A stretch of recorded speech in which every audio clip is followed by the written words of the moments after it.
Chapter 51, Chapter 51, Two Forearms. A silver moon hung high in the pitch-black sky, spilling cold light over the dense forest below. A cool night breeze swept through, stirring the dry yellow leaves scattered on the ground, sending them drifting aimlessly into the air. A thick red hand, broad as a fan, reached out and lightly pinched one of the fluttering leaves before releasing it, letting it float alone into the night sky. Lowering his gaze from the stars, Lucian, now transformed into forearms, turned to face the other forearms before him. That was Ben in his transformed state. Unlike Lucian's forearms, Ben's Omnitrix emblem was on his arm, while Lucian's rested squarely in the center of his chest. It was a unique feature brought about by the recalibrated Omnitrix. And since Lucian's was older, his forearms form appeared noticeably stronger and more imposing. At the moment, Lucian was guiding Ben through the traits of different alien heroes. The rust bucket was parked under a large tree nearby, where Grandpa Max and Gwen watched intently, not daring to blink. A fight between two forearms was bound to be spectacular. They weren't about to miss it. Lucian's four yellow eyes glowed as he took a fighting stance, his deep voice rumbling, "Ben, ready?" Ben nodded, tightening his four fists until his knuckles cracked. It was his first real fight, and the tension was hard to ignore. But he'd seen forearms in battle before. He knew this alien's strength's immense power, incredible speed, blood-red skin as tough as armor, resistant to bullets, with tremendous jumping ability and brutal hand-to-hand combat skills. He'd watched when forearms fought the mammoth and the ancient giant ape. Those moments were etched in his memory, now replaying vividly in his mind. Seeing Ben ready, Lucian didn't hesitate. He stomped forward, shattering the ground beneath him, and charged straight at Ben. Ben snapped to focus, raised his massive fist, gathered all his strength, and roared as he swung it toward Lucian. Lucian twisted aside, dodging the powerful blow with ease. He grabbed Ben's arm and, channeling his full strength, flipped him over his shoulder, slamming him hard into the ground. Boom! The impact shook the earth. Dirt flew everywhere, leaving a deep, human-shaped crater. Gritting through the pain in his back, Ben pushed himself up with both hands, quickly regaining his stance before charging at Lucian again. Watching the determined forearms rushing at him, Lucian nodded slightly, a flicker of approval in his eyes. With such tenacity, it was no wonder Ben Tennyson would one day become a mighty hero, the legendary Ben 10.000. As Ben's iron fist came crashing in, Lucian extended one crimson hand and caught it firmly. No matter how Ben strained, he couldn't move it an inch. The power of forearms isn't just about strength, Lucian said steadily. Use your whole body, let your waist and legs drive the motion. Don't rely only on your arms. Ben immediately understood. He tightened his core, planted his feet firmly into the ground, and threw another fierce punch at lightning speed toward Lucian's chest. Lucian's eyes narrowed as he reached out again, catching Ben's fist midair. This time, though, it wasn't as effortless. He managed to hold firm, but his arm trembled, the joints cracking under the pressure. He had to admit it, Ben's instinct for combat was exceptional. With just a bit of guidance, he grasped the essence right away. Well done, Ben. Lucian's lips curved into a faint smile before his tone shifted abruptly. But you still need more practice. With that, he pushed Ben's fists aside with both hands, unleashing a terrifying surge of energy. Before Ben could react, Lucian let out a fierce roar and charged forward like lightning. Four crimson arms shot out, grabbing Ben and lifting him effortlessly into the air. A sudden wave of weightlessness hit him. Ben struggled desperately, but Lucian's grip was unyielding. In the next moment, Lucian hurled him away with tremendous force. Boom! Ben, still in his forearms form, was sent flying like a kite with its string cut, crashing violently into a massive tree with a thunderous crash. The tree, so thick that two people couldn't wrap their arms around it, snapped clean in half. Wood chips flew through the air as birds and beasts scattered in every direction. From a distance, Gwen's eyes widened in shock. She had expected an intense battle, but she hadn't imagined the gap between them would be so enormous. "Cousin Lucian, you're seriously incredible." Admiration flickered in her bright green eyes. Women naturally admired strength, and even at 10 years old, she was no exception. Grandpa Max shook his head. For Ben's first transformation, he's already doing great.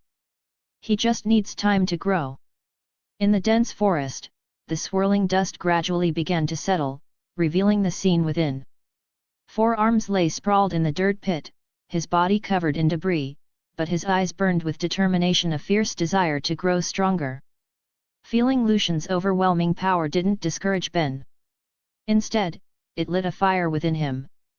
A deep, unshakable resolve to become stronger took root in his heart. Beep beep beep. The Omnitrix emblem on his arm began to flash, glowing bright red before reverting Ben to his human form. Thud, thud. Heavy footsteps approached as Lucian, still in his 4 arms form, extended his powerful arms and pulled Ben up from the crater. Lucian not only possessed the Omnitrix calibration board but had also undergone system enhancements, extending his transformation duration to 12 minutes, 2 minutes longer than before. "Awesome, cuz. Once my watch finishes recharging, we'll keep fighting," Ben shouted excitedly. He wasn't just planning to master 4 arms. He wanted to get familiar with all 10 alien heroes and learn to wield each of their powers. 4 arms sighed, slapping his forehead as his 4 yellow eyes drooped slightly with a helpless smile. "Looks like there's no rest for me tonight." After some time, Lucian and Ben's watches finished recharging, and their training resumed once again. Under the silvery moonlight, Lucian's sharp features were illuminated clearly. His dark eyes settled on Ben, who looked eager and ready for more. "Ben, you transform first," he said calmly. Ben didn't hesitate. He flipped open the Omnitrix's screen, turned the dial to select a hero, and slammed it down. Thud! A burst of bright green light erupted, and a new figure appeared in the dark forest, a fiery alien, tall and lean, with skin as red as molten lava and glowing cracks across his body. Flames blazed atop his head, flickering and dancing wildly. "Cool! Heat Blast!" Heat Blast stared at his hands, unable to hide his excitement. "This doofus just turned into a walking torch," Gwen said dryly. "Pyronite!" Grandpa Max muttered under his breath. Sensing Gwen's puzzled stare, he quickly changed his words. Let's go see what your cousin turns into next." Gwen turned her attention away, and Grandpa Max quietly exhaled in relief. Close call, almost gave it away, he thought. Meanwhile, Lucian studied the fiery figure glowing in the darkness. He brought up the holographic selection interface and began scrolling through alien options. When Heat Blast's projection appeared, he instinctively reached to press it but then paused. A better idea came to him. Swamp Fire. Chapter 52, Chapter 52, Swamp Fire vs. Heat Blast. A faint green light flared through the forest, piercing the darkness for a brief moment before vanishing without a trace. Swamp Fire's figure was tall and lean, his deep green skin radiating a pungent swamp gas. It actually turned into Swamp Fire. "Now this'll be worth watching," Grandpa Max said, holding a bowl of white rice worms as he sat nearby. "Both of them use fire, let's see who comes out on top." Gwen smiled softly. "I think Lucian has the better odds." "That's not a sure thing. Everyone's got their specialty, heh. With that, Grandpa picked up a wriggling rice worm and popped it into his mouth. The sight made Gwen break into a cold sweat, and she quickly turned her eyes back to the fight. At that moment, Heat Blast scratched his head as he looked across at Swamp Fire. "Cuz, isn't Swamp Fire a plant?" he asked, hot steam puffing from his mouth with each word. "Fighting me doesn't seem all that fair." Fire beats wood, Ben knew that much. Swamp Fire waved his hand. "It doesn't matter. Fight with everything you've got. Don't hold back because of that. Besides," he added calmly, "on a real battlefield, enemies won't care about type advantages. They won't spare me because of one. Heat Blast nodded in understanding. Alright then, cuz let's get started. Just what I was thinking. Swamp Fire raised his palm, aiming it straight at Heat Blast. In response, Heat Blast's body erupted in a blinding blaze, flames roaring violently around him. He thrust out his hand, releasing a torrent of fire that surged forward like a raging dragon, crashing towards Swamp Fire with terrifying force. What powerful flames! Feeling the intense heat pressing down on him, Swamp Fire realized taking that head-on wouldn't end well. He leapt aside, dodging the blast, and fired several massive fireballs from his palms. I know that move too. Heat Blast pushed both palms forward, launching a stream of crimson fireballs to meet Swamp Fire's attack head-on. Boom! Brilliant flashes filled the forest, followed by deafening explosions as both attacks collided and cancelled each other out midair. Waves of heat swept through the area, bending the trees violently as if they might snap at any moment. Within seconds, thick smoke and dust filled the air, cloaking the forest in shadow and reducing visibility to almost nothing. Heat Blast stood his ground, his body shining like a beacon in the dark, the only clear point in the smoky haze. He glanced around cautiously, scanning every direction, but there was no sign of Swamp Fire. Enemy hidden, self-exposed, one of the biggest mistakes in combat. Ben knew that well. Realizing the danger, Heat Blast quickly traced a ring of fire around himself, the flames rising in a protective circle to guard against surprise attacks. Oh, Ben, that's a clever move, Grandpa Max said, freezing mid-bite, the rice worm halfway to his mouth. For someone who didn't know his opponent's position, using heat and fire defensively like that was a smart call. It was Ben's first time as Heat Blast, and this display of instinct impressed him deeply. Gwen's eyes widened in surprise. This doofus, who knew he could think so fast? Guess all those hours of sumo slammers weren't for nothing. Looks like I should start playing more games too. Grandpa Max chuckled heartily, tossing another rice worm into his mouth with a loud crunch. Meanwhile, Heat Blast stood alert within his flaming circle, watching for any sign of movement.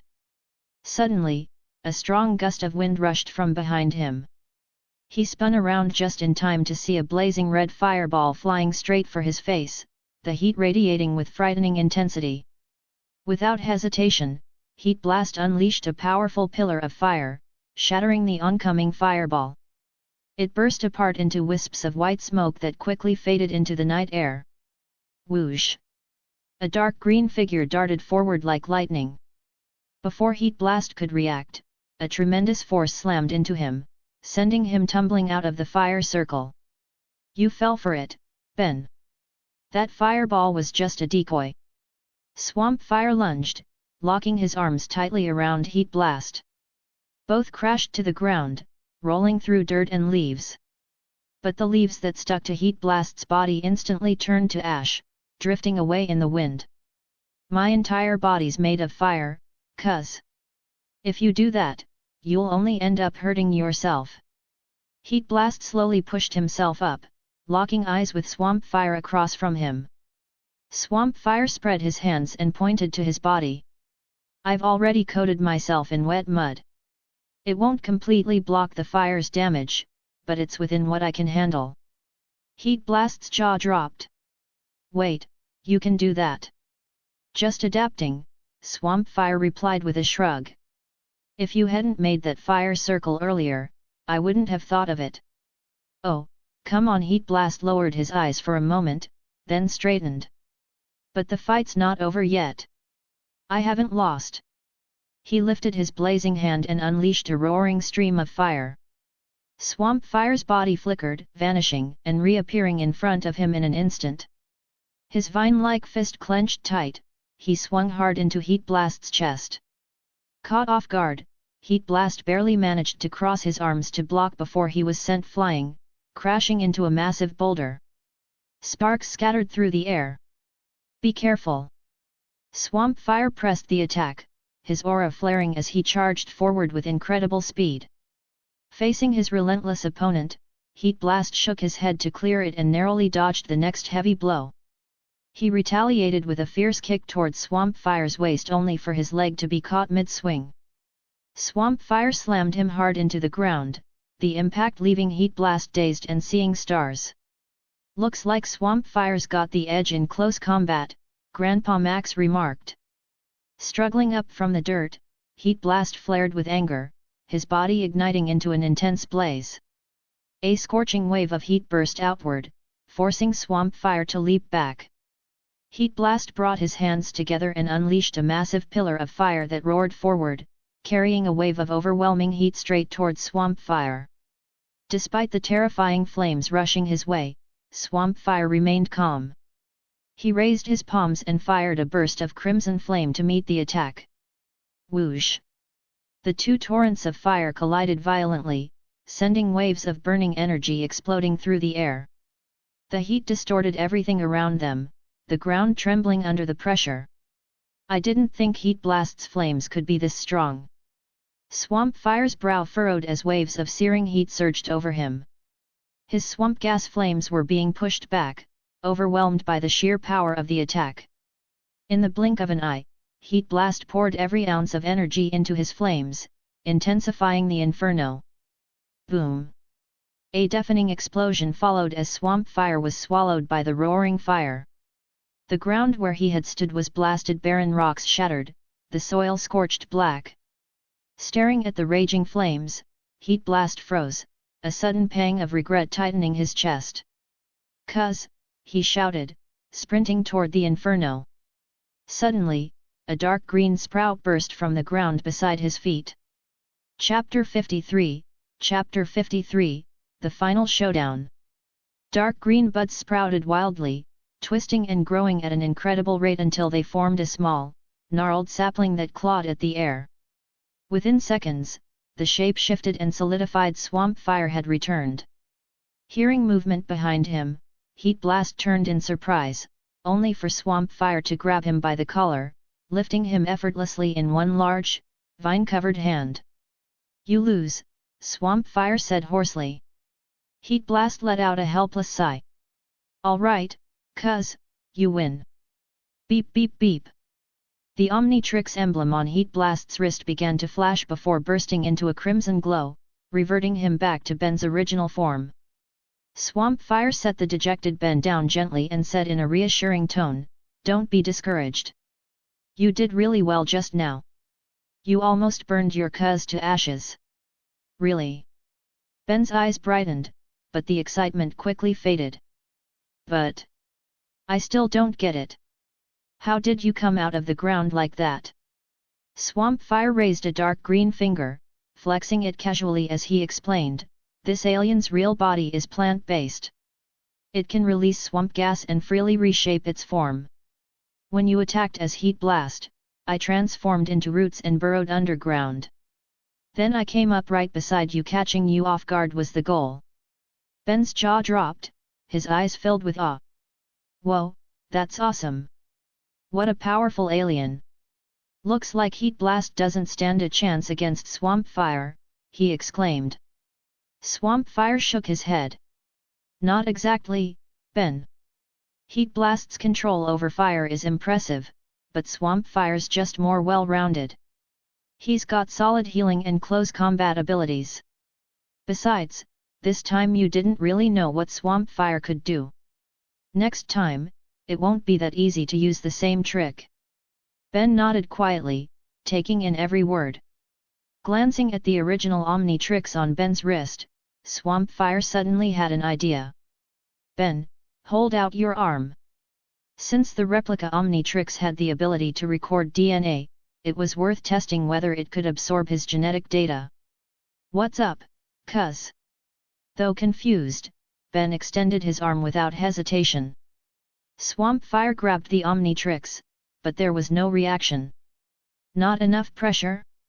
He tried using his claws to lightly scrape at the surface of the watch. Still nothing. System, he thought silently, why can't the replica Omnitrix absorb my DNA? Due to insufficient genetic purity, the replica Omnitrix cannot record DNA. Swamp fire originates from the methanosian species, but contains traces of host DNA, preventing direct extraction by the Omnitrix. So this method won't work after all, Swamp Fire sighed inwardly. It seemed the only way for Ben to unlock more alien heroes was to come into contact with real aliens. 2 minutes later, Swamp Fire's form shimmered and reverted to Lucian. Ben rubbed his growling stomach. I'm starving. Let's grab a midnight snack, cuz I've still got a few chocolate bars in my backpack. Lucian chuckled and walked back with him toward the rust bucket.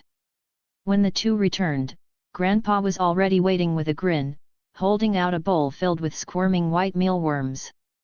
The sight made Lucian's scalp prickle. Come, come. You two must be worn out, Grandpa said with a laugh.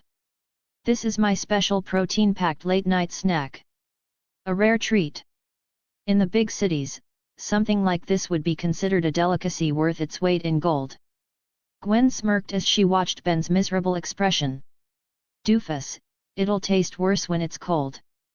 Better eat it while it's still fresh. Ben glared at his cousin, then looked down at the bowl of wriggling white worms with the expression of someone walking to his doom. Gwen, you should have some too, Grandpa added kindly. The grin on Gwen's face froze instantly, a twitch forming at the corner of her mouth. Grandpa, you two go ahead. I'm not hungry. Lucian let out a quiet laugh and slipped back into the rust bucket, leaving the pitiful cousins to face their feast. Once inside, a wave of fatigue washed over him. Lucian lay back on the soft bed, his eyelids growing heavy as he slowly drifted into sleep. Silence. A deathly stillness filled the air. Darkness and distortion stretched endlessly in all directions, broken only by fleeting flashes of white shadows that passed by with piercing, sorrowful wails haunting and bone-chilling. Lucian stood alone in the boundless void. He couldn't even see his own hand before his face. There was no light, no sound, no warmth. It was as if the world itself had ceased to exist. No sun, no air, no sky, no earth. Nothing but endless emptiness. Is anyone there? Lucian called out, his voice echoing faintly through the abyss. Suddenly, the darkness ahead split open, tearing wide like a monstrous wound. From within, a massive purple eye emerged, glowing eerily as it stared straight at him. You've come. The enormous violet eye locked onto him, its gaze suffocating. Compared to that vast presence, Lucian was nothing more than a speck of dust drifting in the void. You're ghost freak. Lucian muttered in disbelief. No wonder that eye seemed so familiar. The purple iris flickered with murderous intent. You will die by my hand. Lucian stayed calm, lifting his wrist to activate the Omnitrix only to freeze. The watch was gone. The Omnitrix, it disappeared. The enormous eye began to close in, its pressure crashing down on him like a tidal wave. Lucian tried to run, but his legs felt like they were filled with lead, heavy and unmoving. He could only watch helplessly as the eye drew nearer, its glow consuming everything. Wait for me. I'll awaken soon. As the chilling words echoed through the darkness, the massive violet eye descended completely, swallowing Lucian whole. Chapter 54, Chapter 54, Deep in the Forest. Whoosh! Lucian jolted awake, springing upright from the soft bed. A blinding white light hit his face, stinging his eyes until he had to squint. It took him a moment to adjust. He glanced out the car window.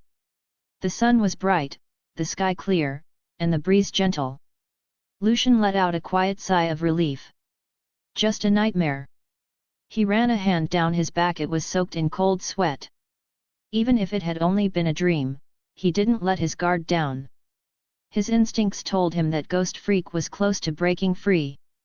Outside the rust bucket stretched a lush, green forest alive with birdsong and the scent of flowers. Butterflies in dazzling colors danced among wild flowers, joined by dragonflies gliding beside them, a peaceful, vibrant scene. Rumble! A green SUV roared to a stop, its tires grinding into the dirt as it kicked up a cloud of dust and gravel, shattering the calm. Several men in black masks jumped out, each armed and tense. The leader, Slick, cast a glance at the nearby rust bucket but ignored it. To him, anyone driving that run-down RV was just some harmless retiree, nothing to worry about.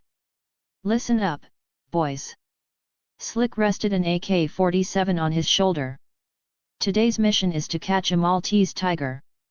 This species is so rare you won't find one in 10,000 tigers. Our client's offering a fortune. If we bag this little kitty, we'll never have to worry about money again. A stocky man holding a tranquilizer gun scratched his head. Boss, do we need it alive or dead? Slick's face twitched, and he glared at him. Chunk, did a donkey kick your head in? Of course alive if we can. But if it comes to it, even a Maltese tiger carcass fetches a nice price. Chunk ducked his head, mumbling like a scolded kid. But boss, Maltese tigers are a top-level protected species. If we take one, won't we? Relax, idiot. Our client bought this lead from a lumberjack who swears he saw signs of one nearby. No one else knows about this yet. Slick grinned slyly. Hat. Boss is brilliant. Chunk chuckled awkwardly. The others nodded, understanding the plan. Once everyone was ready, Slick raised his hand and shouted, "Grab your gear and move out. This mission will not fail." "Yes, sir." The group responded in unison, energized and ready. With their equipment on their backs, they followed Slick into the forest. Inside the rust bucket, Ben had his face pressed against the window, watching the poachers disappear into the dense trees. A mischievous spark lit his eyes.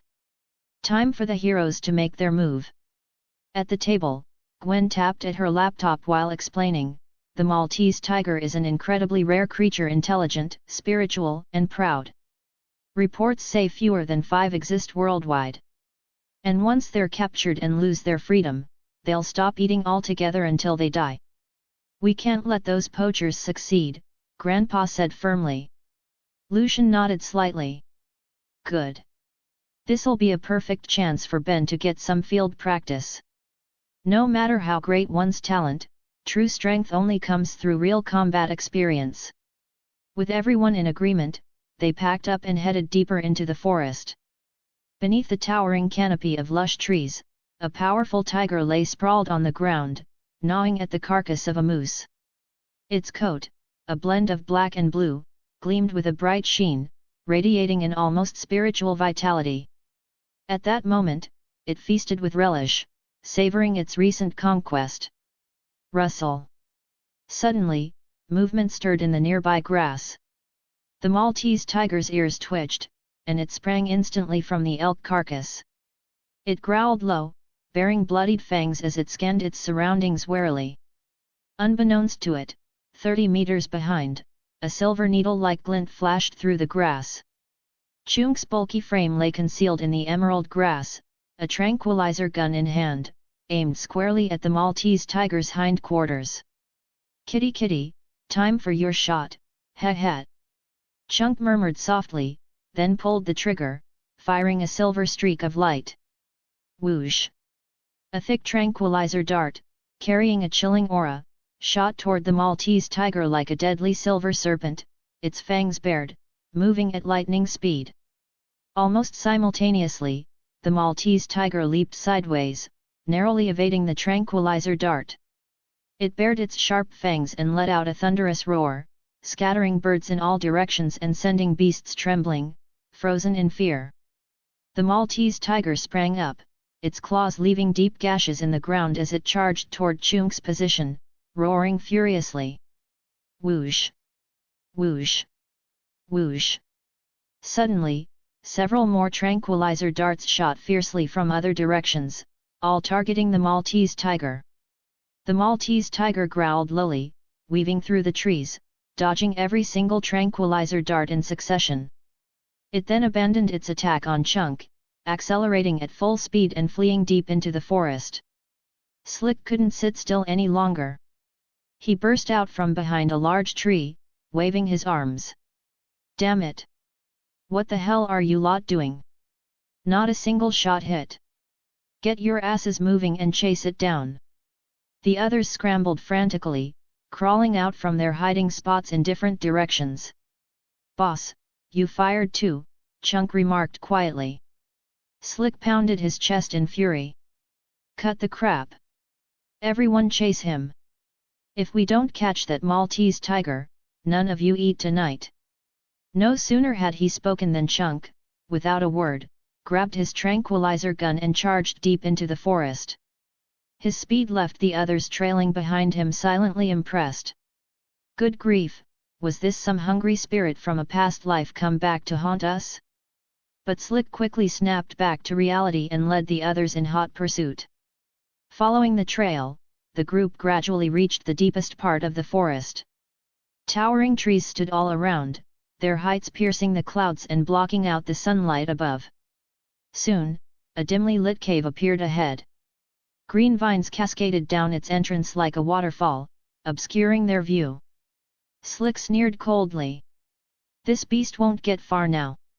Once he captured this Maltese tiger, he'd rise to prominence, transforming from a commoner into a noble.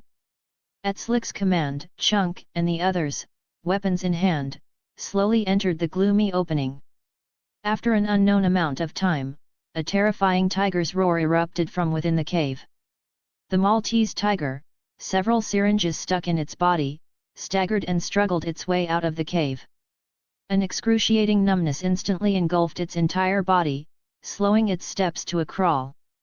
Seeing this, Chunk and the others immediately gave chase from behind. They swiftly assembled the portable folding cage they carried and, mustering every ounce of strength, forced the weakened Maltese tiger inside. Ha ha ha ha! Slick cackled maniacally, slapping the iron cage and grinning. Run! Why aren't you running now? Boss, because it can't run anymore, Chunk scratched his head awkwardly. Day! Slick shot him a withering glance before ordering the others to lift the Maltese tiger and prepare to head back.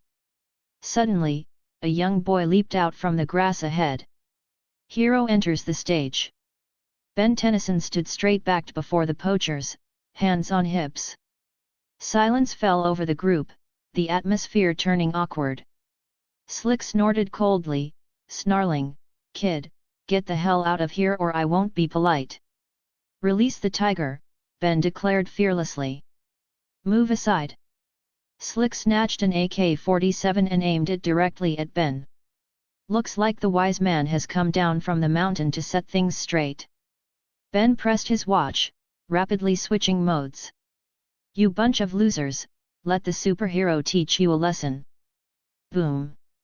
Deep within the forest, an intense green light erupted. If you'd like to support my work and unlock advanced chapters, you can follow me on Patreon. Up to 50 chapters ahead for now. Patreon.com/pinksnake.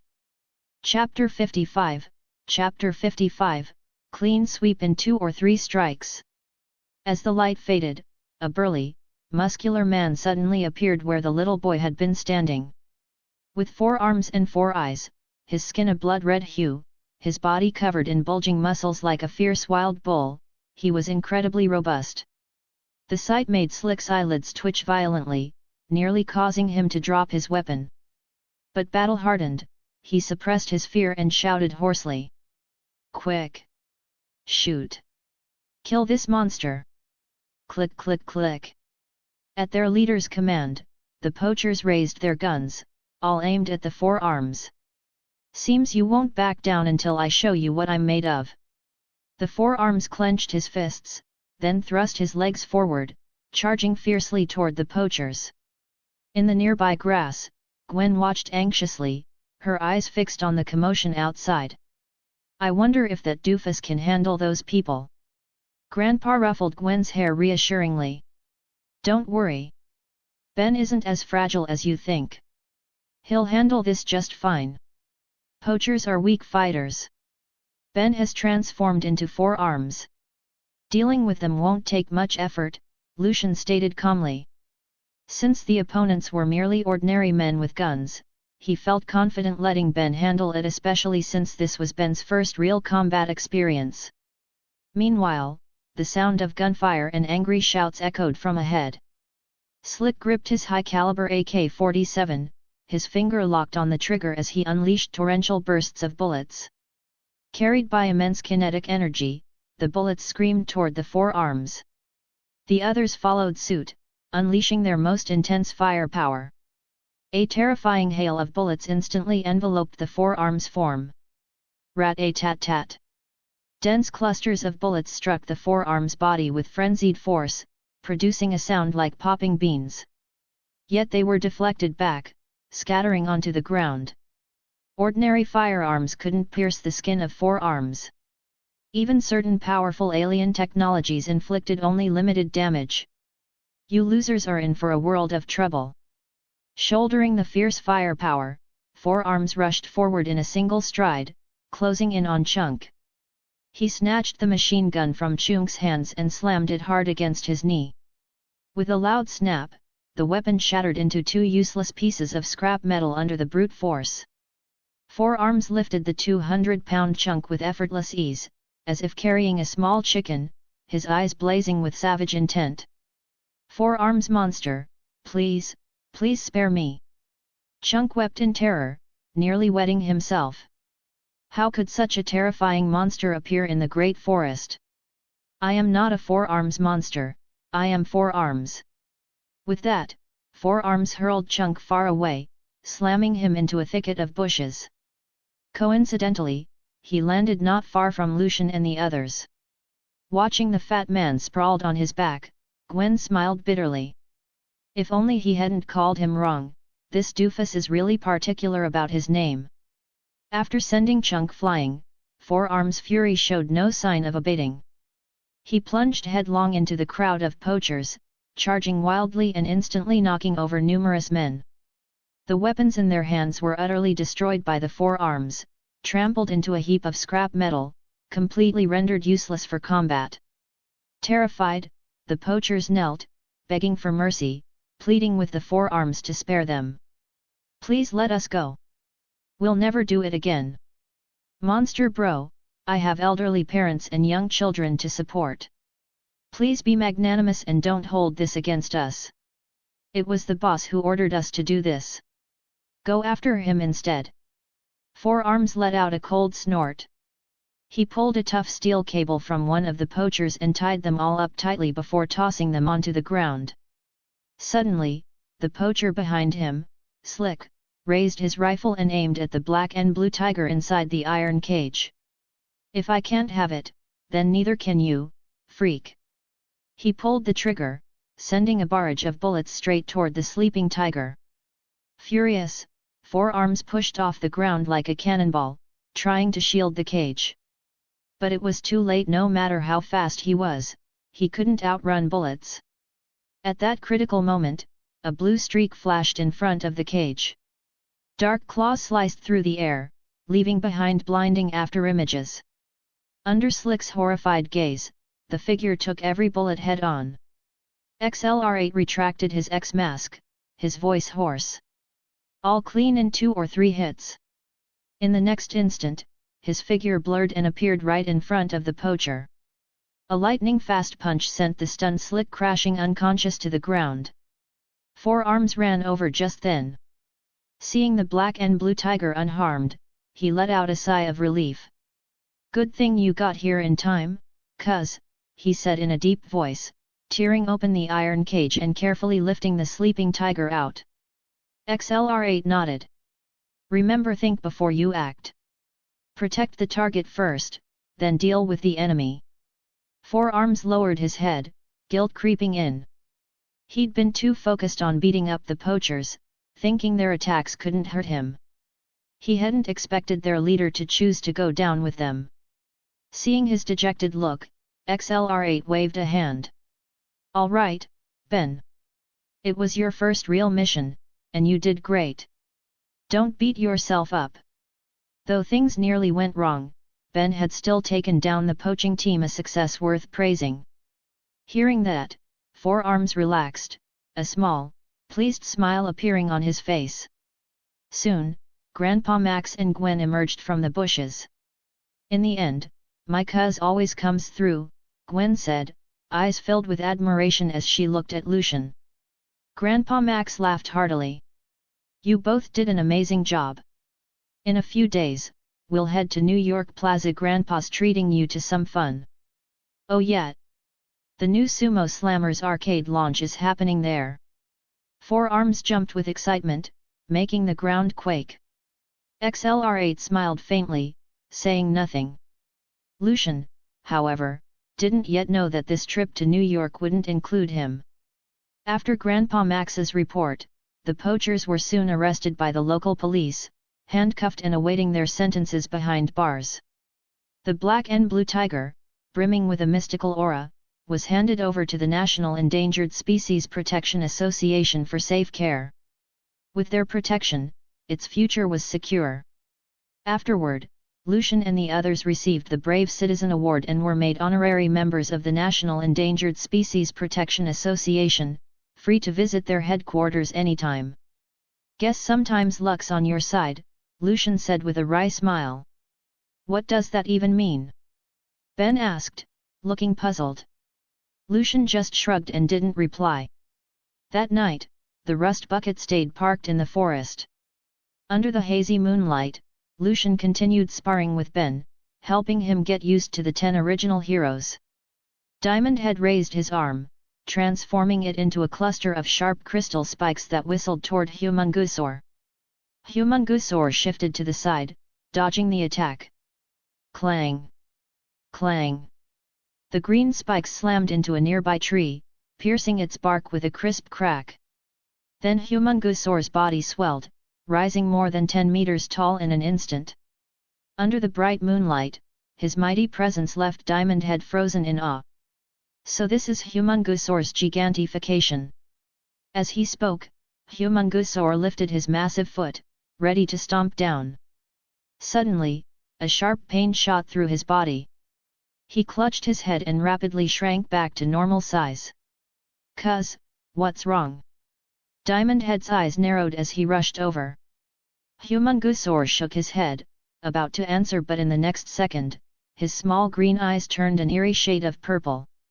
Chapter 56, Chapter 56, The Anomaly. In the shadowy forest, a bitter wind swept through the moonlit trees, rustling the leaves with a chilling whisper. The claw-like silhouettes of the trees stretched across the body of the Humungusor, their darkness merging with the eerie glow of his violet eyes. The sight was unsettling, even frightening. Diamond Head's eyes filled with worry and urgency. Supporting the Humungusor with both hands, he asked, "Cuz, your eyes look strange. What's going on?"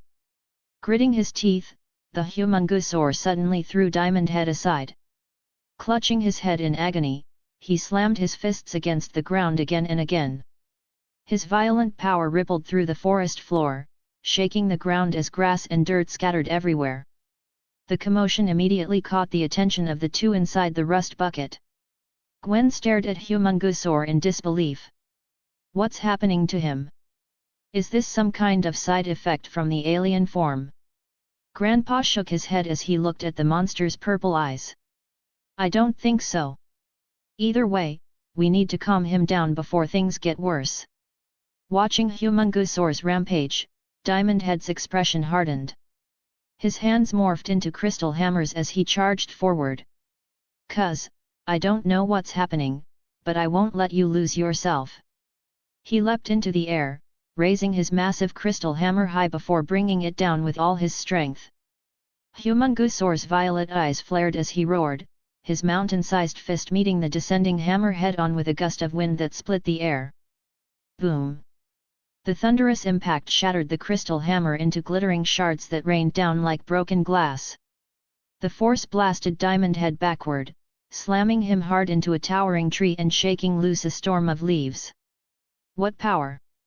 Diamond Head muttered, staggering to his feet, staring in disbelief. Roar! Humungusor crushed the ground beneath his feet and charged forward with a deafening roar. "Aqua Arrow!" Gwen chanted swiftly, releasing a surge of water that shot through the air and struck Humungusor square in the chest. but it only burst into a splash of droplets, barely slowing him down. Seeing the unstoppable beast, Diamond Head reshaped his hands into sharp spikes and charged again. "Cuz, wake up!" He dodged a massive punch and countered, driving his crystal spike into Humungusor's abdomen.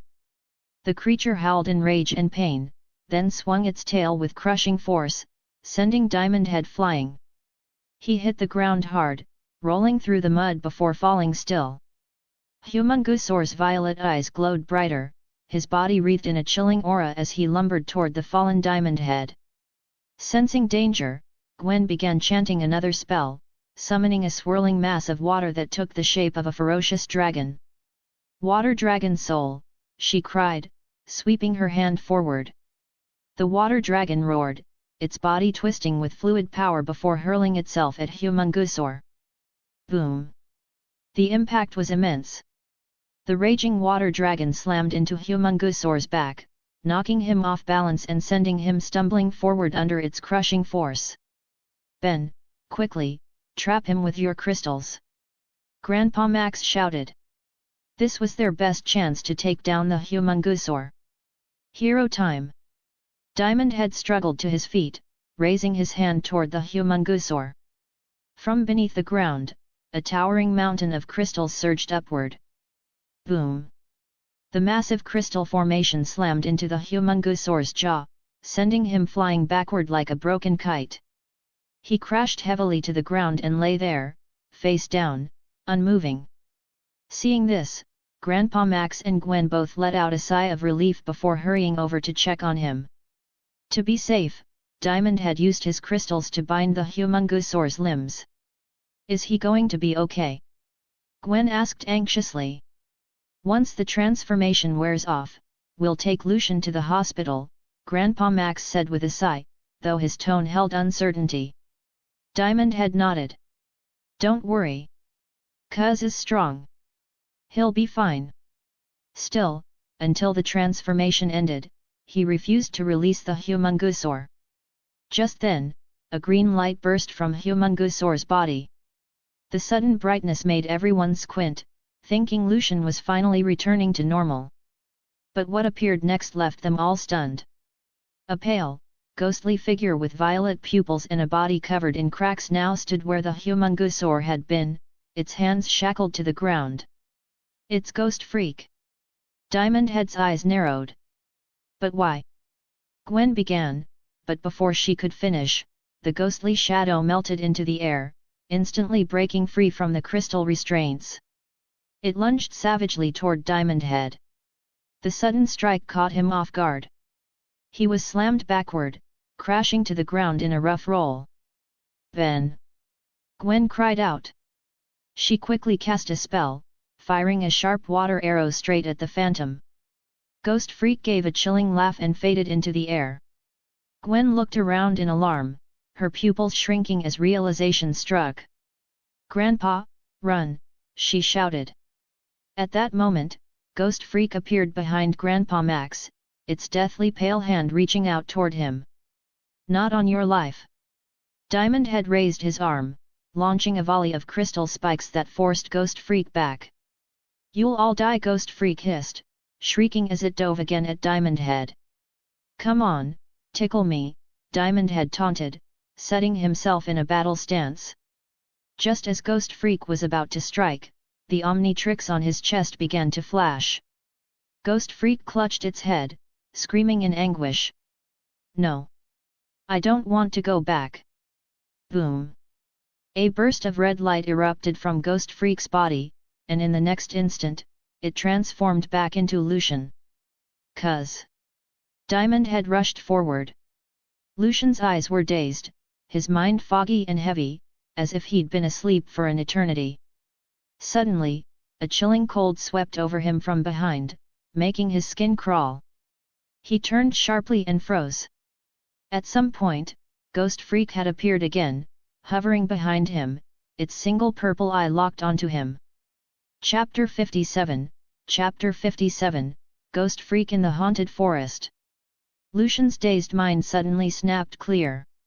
In an instant, he leapt backward, putting as much distance as possible between himself and the terrifying ghost freak. "Alright, what's going on now?" Diamond Head groaned, spreading his hands in exasperation. His head was spinning from the chaos.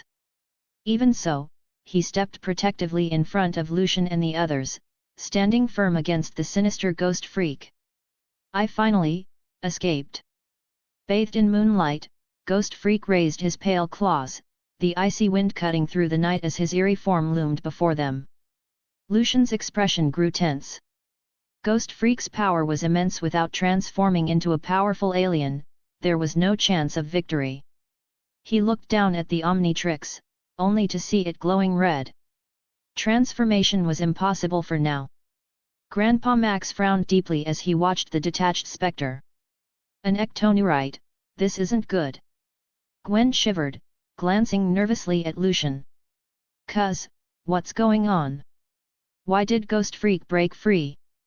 "Because Ghost Freak's DNA can develop an independent consciousness," Lucian sighed helplessly. "Ectonurites naturally malevolent, ghost-like aliens could regenerate from even a single cell, forming a new consciousness to bring themselves back to life." Diamond Head snorted coldly, showing not a trace of fear. "Hey, you ugly ghost!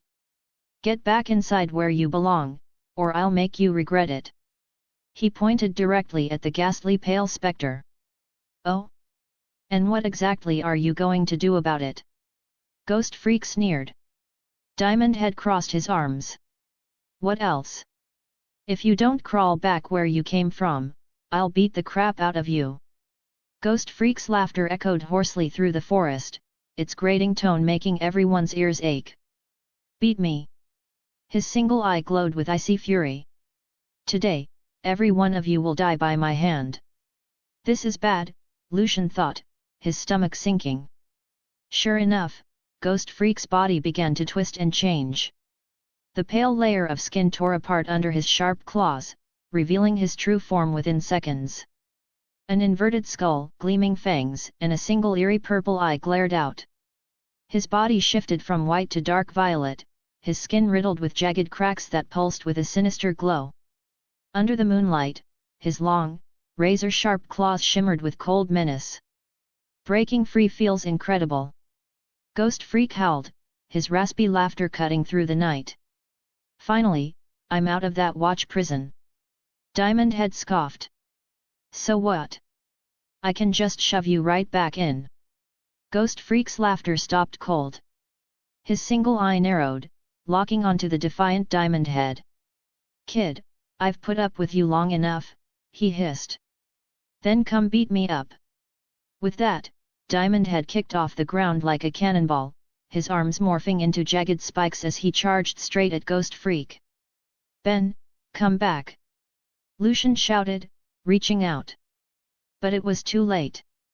Diamond Head had already reached his target. He swung his crystal spikes in a blinding arc, their sharp edges flashing under the moonlight. Ghost Freak's form blurred, dodging effortlessly. In the next instant, his massive bone claw slammed into Diamond Head's chest. Diamond Head grunted in pain, the force hurling him backward. He crashed into a thick cypress tree, shattering it in two before hitting the ground hard unconscious. Who would have thought two Omnitrixes would appear at the same time? Truly astonishing, Ghost Freak murmured. "I wonder what Azimuth would think if he found out."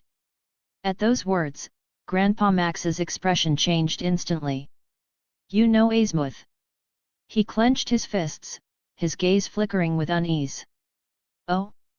Looks like you know him too," Ghost Freak chuckled darkly. "That guy took my DNA. How could I not know him? Once I deal with you all, I'll claim both Omnitrixes. Then no one in the universe will be my match. If that's what you think, you're dead wrong." Grandpa Max shook his head, his grey hair glinting faintly under the moonlight. "Out there in the vast universe, there are countless beings far stronger than you. Your plan will never succeed. Then let's find out." Ghost Freak twisted, his form wreathed in a dark, sinister aura as he flew straight toward Lucian. "One Omnitrix first. Don't you dare hurt my cousin." Gwen stepped in front of Lucian, summoning a roaring blue water dragon that tore through the air toward Ghost Freak. Ghost Freak dodged to the side, narrowly evading the ferocious blast. He had no intention of taking a magical attack like that head-on. "You're all looking for death," Ghost Freak hissed, charging again. Lucian pulled out his portable blackboard, unfolded his crystal hoverboard, and leapt onto it in one swift motion. He powered it up, soaring away at full speed to lure Ghost Freak off their trail. But Ghost Freak was far too cunning. He immediately saw through Lucian's intent. With a chilling grin, he suddenly shifted course and lunged toward a startled Gwen. Faced with the hideous creature, Gwen hastily conjured a transparent bubble of water around herself. Rib! Ghost Freak's bone claws shredded the barrier instantly, the bubble bursting into mist that scattered into the air. Grabbing Gwen by the arm, Ghost Freak shouted toward Lucian above. "Try to run again, and I'll kill her right here." Lucian froze midair, body rigid. He turned toward Ghost Freak, a faint gleam flashing in his eyes there and gone in an instant. Unnoticed, Grandpa Max had quietly crept up behind Ghost Freak. Raising the shard of crystal in his hand, he thrust it hard toward the creature's skull. Sensing the sudden movement behind him, Ghost Freak whipped around, his claws lashing out to block the attack. Crash! The crystal fragment in Grandpa Max's hand shattered instantly, the sharp crack echoing through the dark forest. The next moment, a monstrous force slammed into him, sending him flying. He crashed onto a patch of grass, groaning as he struggled to move. "Grandpa!"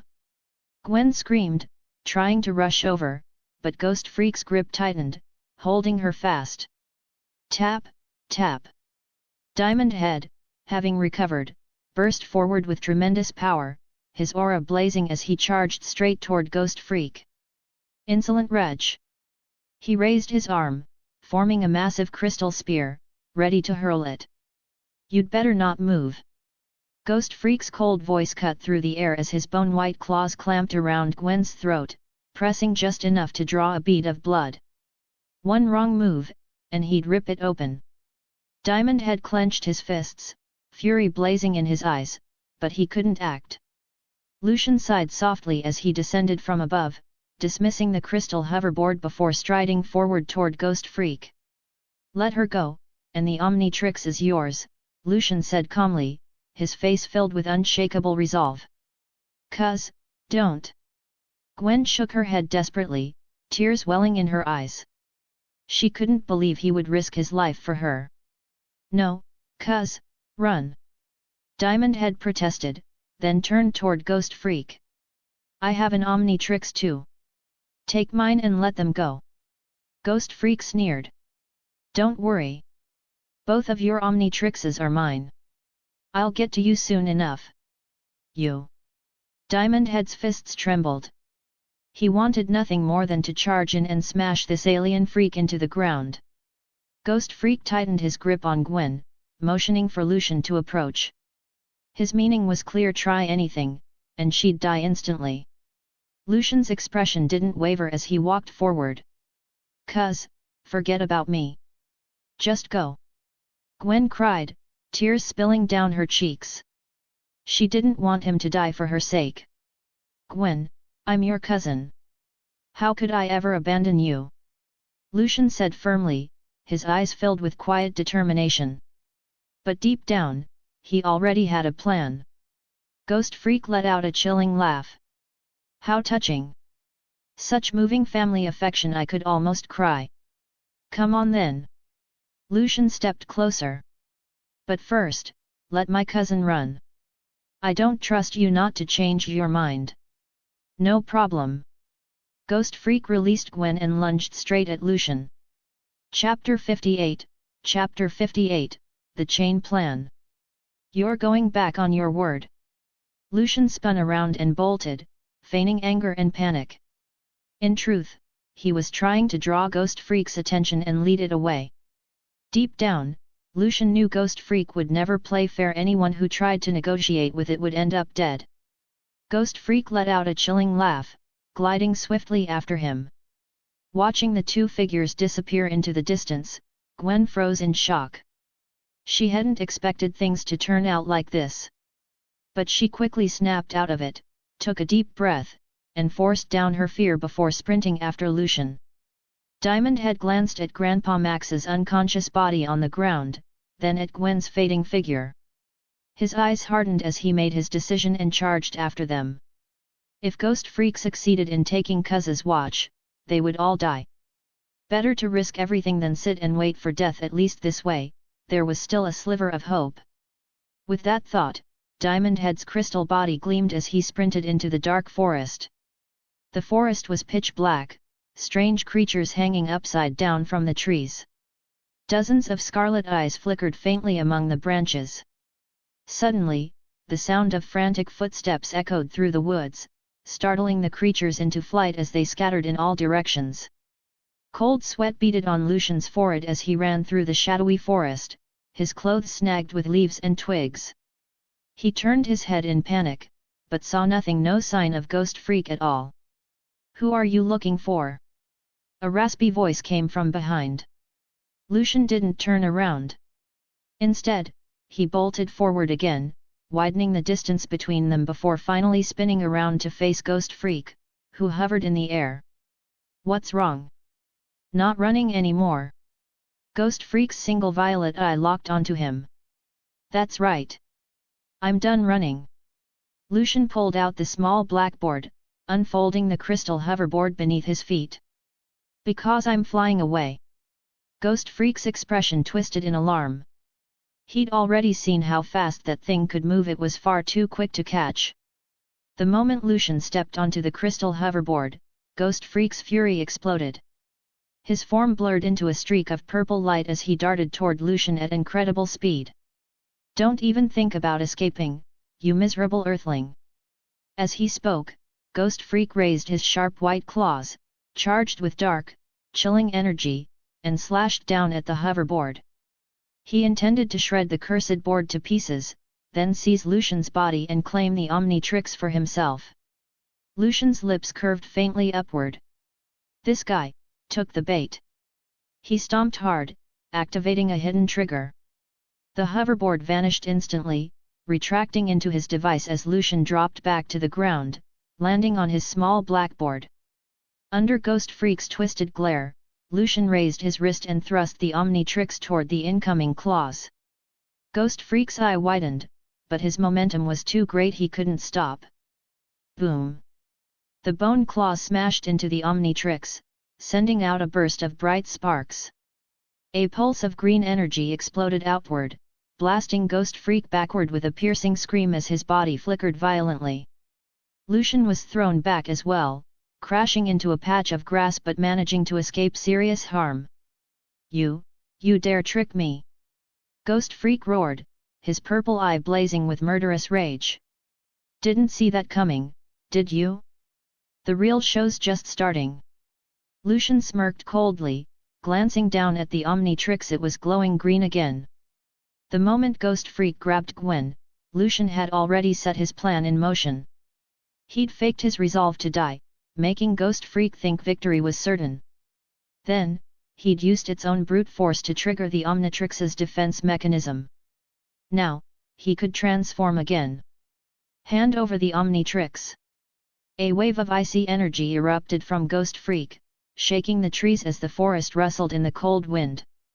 "If you want it," Lucian said evenly, "come and get it."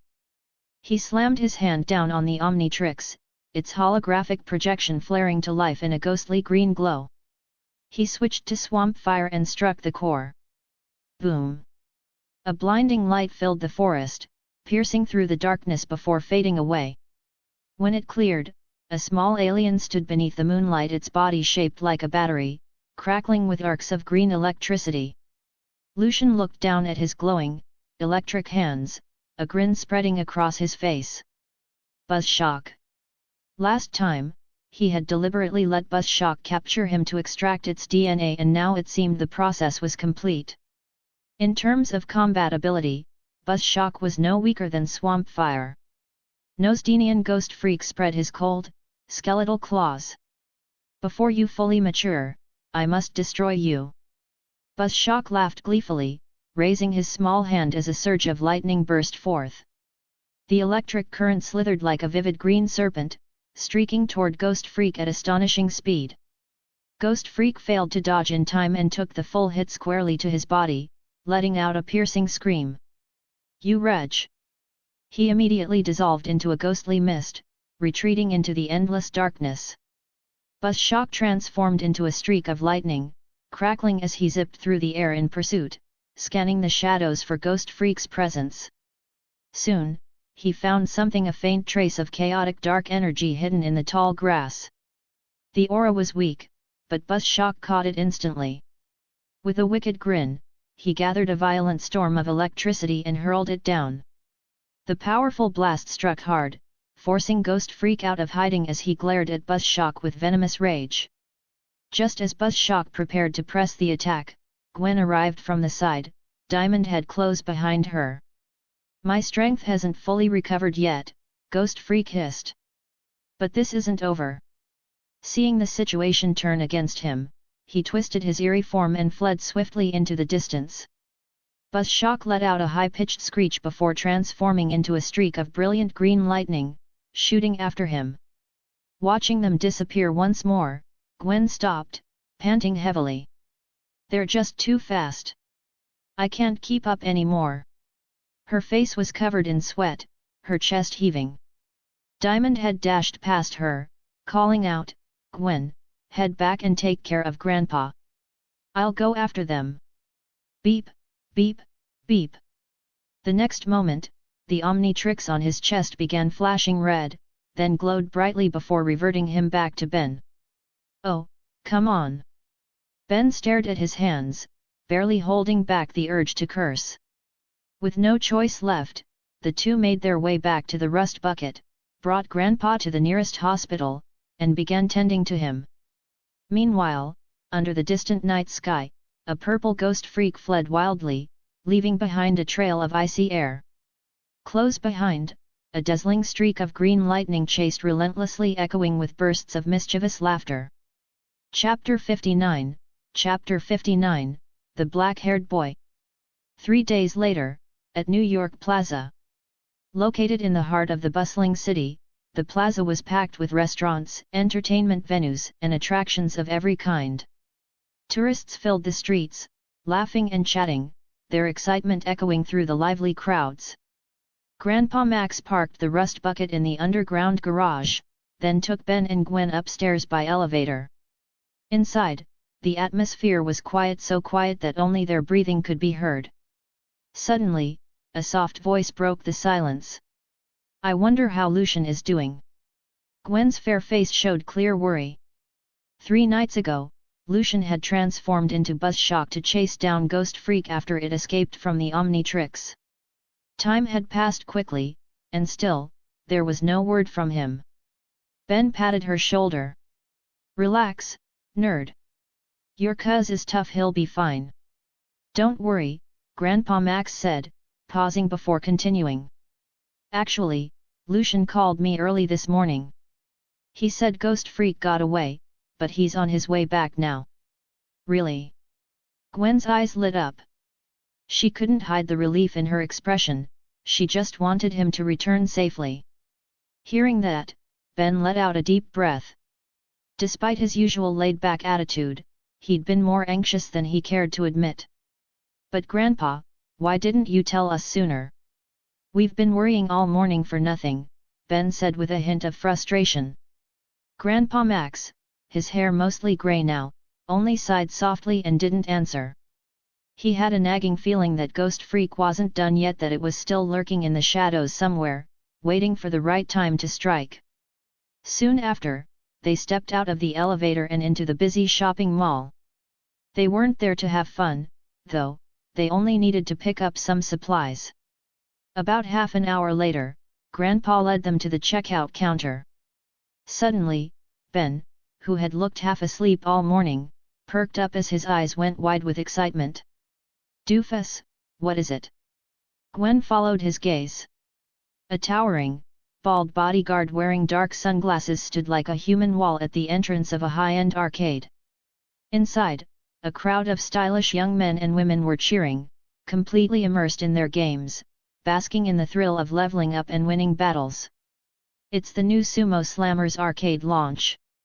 Ben exclaimed, barely able to contain himself.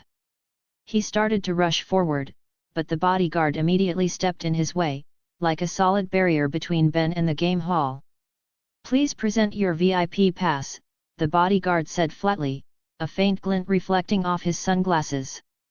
"Ben, stop fooling around. We're not done shopping yet." Carrying several bags, Grandpa Max headed straight toward the exit. Gwen followed quickly, glancing back to call out, "Doofus, come on." Yeah, Ben replied, but instead of following, he darted into a quiet corner. He pressed the Omnitrix, cycling quickly through options before slamming it down. Thud! A flash of eerie green light flared briefly, startling a nearby delivery man, who spun around nervously but saw nothing there. Meanwhile, at the entrance to the Sumo Slammers event, a cold gust swept past the bald bodyguard, making him shiver uncontrollably. "Our distinguished alien VIP has arrived." Ghost Freak materialized beside him, leaning in close to whisper into his ear, a chilling breath brushing against his skin. Before the guard could react, Ghost Freak phased into a corner of the arcade and grabbed a controller, joining a game of Sumo Slammers like an ordinary player, leaving the bodyguard standing frozen in confusion. "Why do I feel creeped out, but can't tell why?" Ghost Freak rasped, hands still frantically working the controls. "Maybe it's just the fear of being discovered, heh." With that thought, Ghost Freak relaxed, sinking deeper into the thrilling chaos of the arcade game. A few minutes later, a large, calloused hand suddenly clamped down hard on Ben's shoulder from behind. "Kid, when did you sneak in here?" The bald bodyguard's forehead bulged with veins as he glared furiously at the stunned Ben. "Oh no, this is bad," Ben muttered, realizing he was in trouble. Sure enough, the bald guard soon tracked down Grandpa Max. It took a hefty payment before he finally agreed to release the game-obsessed Ben. Back in the rust bucket, Grandpa Max's chest rose and fell with barely contained anger. He had spent days worrying about Lucian's safety, barely sleeping at all, and now Ben had caused yet another problem. But, he was still his grandson. Forcing his temper down, Grandpa Max steadied his tone and said slowly, "Ben, your behavior today really disappointed me." "Oh, come on," Ben groaned, slapping his forehead. "I just wanted to play one game. It's not like it was a big deal. How was I supposed to know the bald guy would freak out like that?" That only made Grandpa's fury boil over again. "Listen carefully. For the next 2 weeks, no comics, no video games. That's your punishment." The words hit Ben like a slap. He frowned, stepping closer to protest. "That's not fair." "Not fair?" Grandpa shot back. "You trespassed into a private area.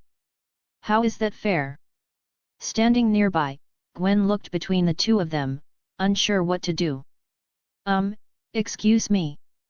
But before she could finish, both turned toward her with the same scolding glare and snapped in unison, "This doesn't concern you."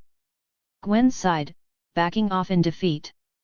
Grandpa then pointed sharply at Ben's Omnitrix. "That watch was given to you by Lucian.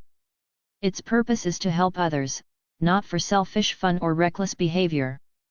Ben's expression stiffened, then he retorted, "I know that. But it's not like I've done anything wrong. And I've used it for good stuff too. I saved that rare Maltese tiger last time. What's wrong with doing something for myself once in a while?" Grandpa's aging eyes blazed with anger. "I don't care. For the next 2 weeks, you stay put. You're not going anywhere. You're not my dad." Ben snapped, slamming the door as he stormed out, leaving the RV in heavy silence. Watching him disappear, Grandpa sighed and said wearily to Gwen, "Go after him. Make sure he stays out of trouble." "Yes, Grandpa."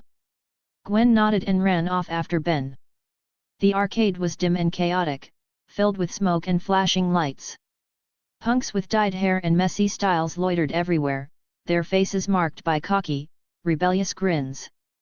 Ben stood alone in front of a Dino Clash arcade machine. But just as he dropped in a coin and got ready to play, bright red letters suddenly flashed across the screen. Game over! Game over! Ben stared in disbelief. What?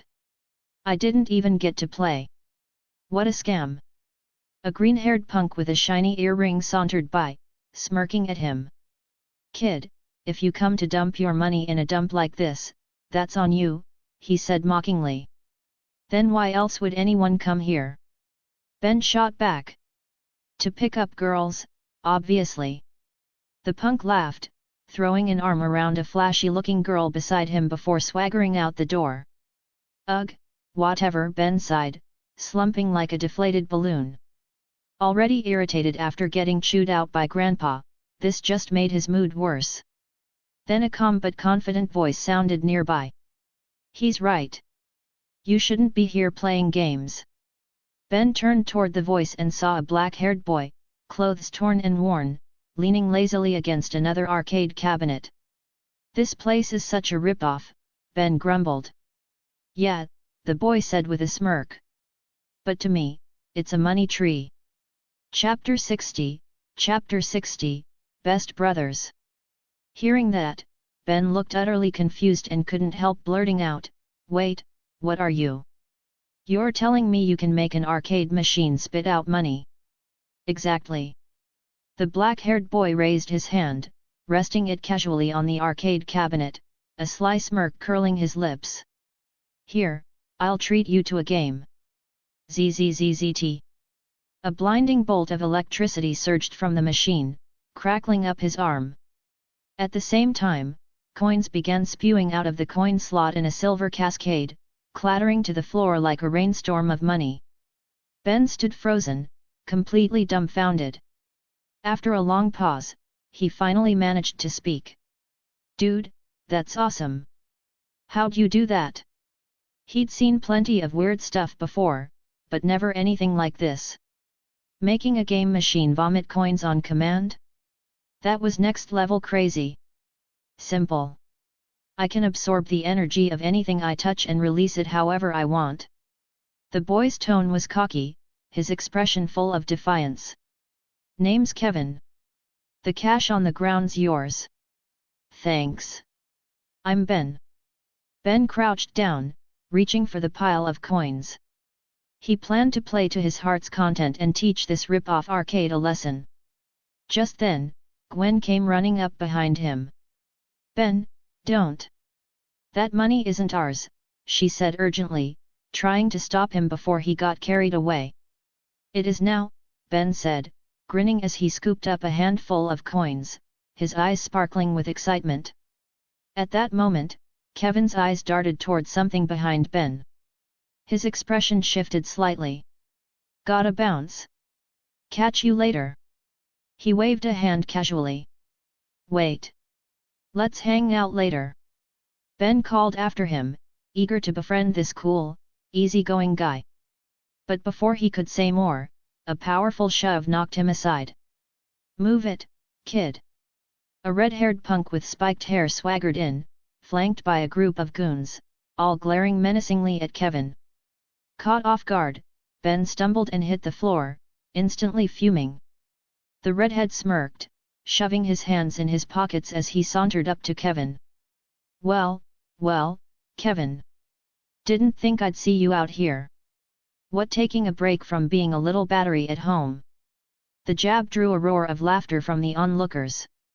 Kevin's expression darkened. Dev, what do you want? You trashed our secret base, and now you've got the nerve to ask. Dev sneered, then barked an order to his lackeys. Get him. Teach this electric freak a lesson. Kevin's eyes sharpened. He reached toward a nearby arcade machine, but before he could make contact, the thugs lunged, grabbing and yanking him back. Trying to drain some juice? Not happening. Dev seized Kevin by the collar, glaring down at him. Ben, having just gotten back on his feet, saw the scene unfold. "Hero time," he declared, raising the Omnitrix. "Ben, no. If Grandpa finds out, he'll flip. Kevin's trouble, we should just go." Gwen pleaded. "He helped me out. I'm helping him." Without hesitation, Ben dashed behind the arcade machines, slammed down the Omnitrix, and vanished in a burst of emerald light. A flash of blue streaked across the arcade. XLR8 had arrived. Surrounded by the gang, Kevin had nowhere to run. Panic flickered across his face. A hulking thug with rough, dark skin and a face full of scars stepped forward, cracking his knuckles. "You're done for, freak!" He raised a massive fist and swung straight for Kevin's face. Kevin tried to dodge, but two other goons pinned his arms, holding him in place. "No!" The dark fist loomed large in Kevin's vision, then stopped short as a blue blur slammed into the thug like a hurricane. What the hell? The big guy turned pale, staring at the swirling afterimages spinning around him. The other thugs froze, backing away in fear and confusion. "Time to go." XLR8's voice came out sharp and low as he sent the big thug flying, crashing into an arcade cabinet with a heavy thud. The sight of the alien sent the rest of the gang screaming, scrambling toward the exit. "Not so fast." XLR8's grin widened. His form flickered from spot to spot, scooping up the fleeing thugs and tossing them effortlessly onto a row of arcade machines. They writhed on top of them, groaning and curling up in pain like helpless insects. "Don't pick on people again," XLR8 said in a raspy voice. He gave Kevin a quick wave, then blurred into a streak of blue wind and disappeared into the night. Outside the arcade, Kevin leaned casually against a wall, dressed in a black tank top. When he saw Ben approaching, his eyes lit up. "Hey, did you happen to see that speedster just now?" Kevin asked curiously. Whoever that was had been moving too fast for him to make out clearly, and he wanted answers. Ben tilted his chin up with a smug grin. "He's called XLR8. He's my best pal." "Cool. Think I could meet him again sometime?" Kevin's eyes gleamed with interest. "Ben, we should head back. Grandpa's gonna worry if we're too late," Gwen cut in suddenly. Before Ben could respond, Kevin's gaze shifted toward her. "Is that your girlfriend?" he asked blankly. Ben's eyes went wide, and he waved his hands in exaggerated disgust. "Oh, come on. Who'd date a nerd like her?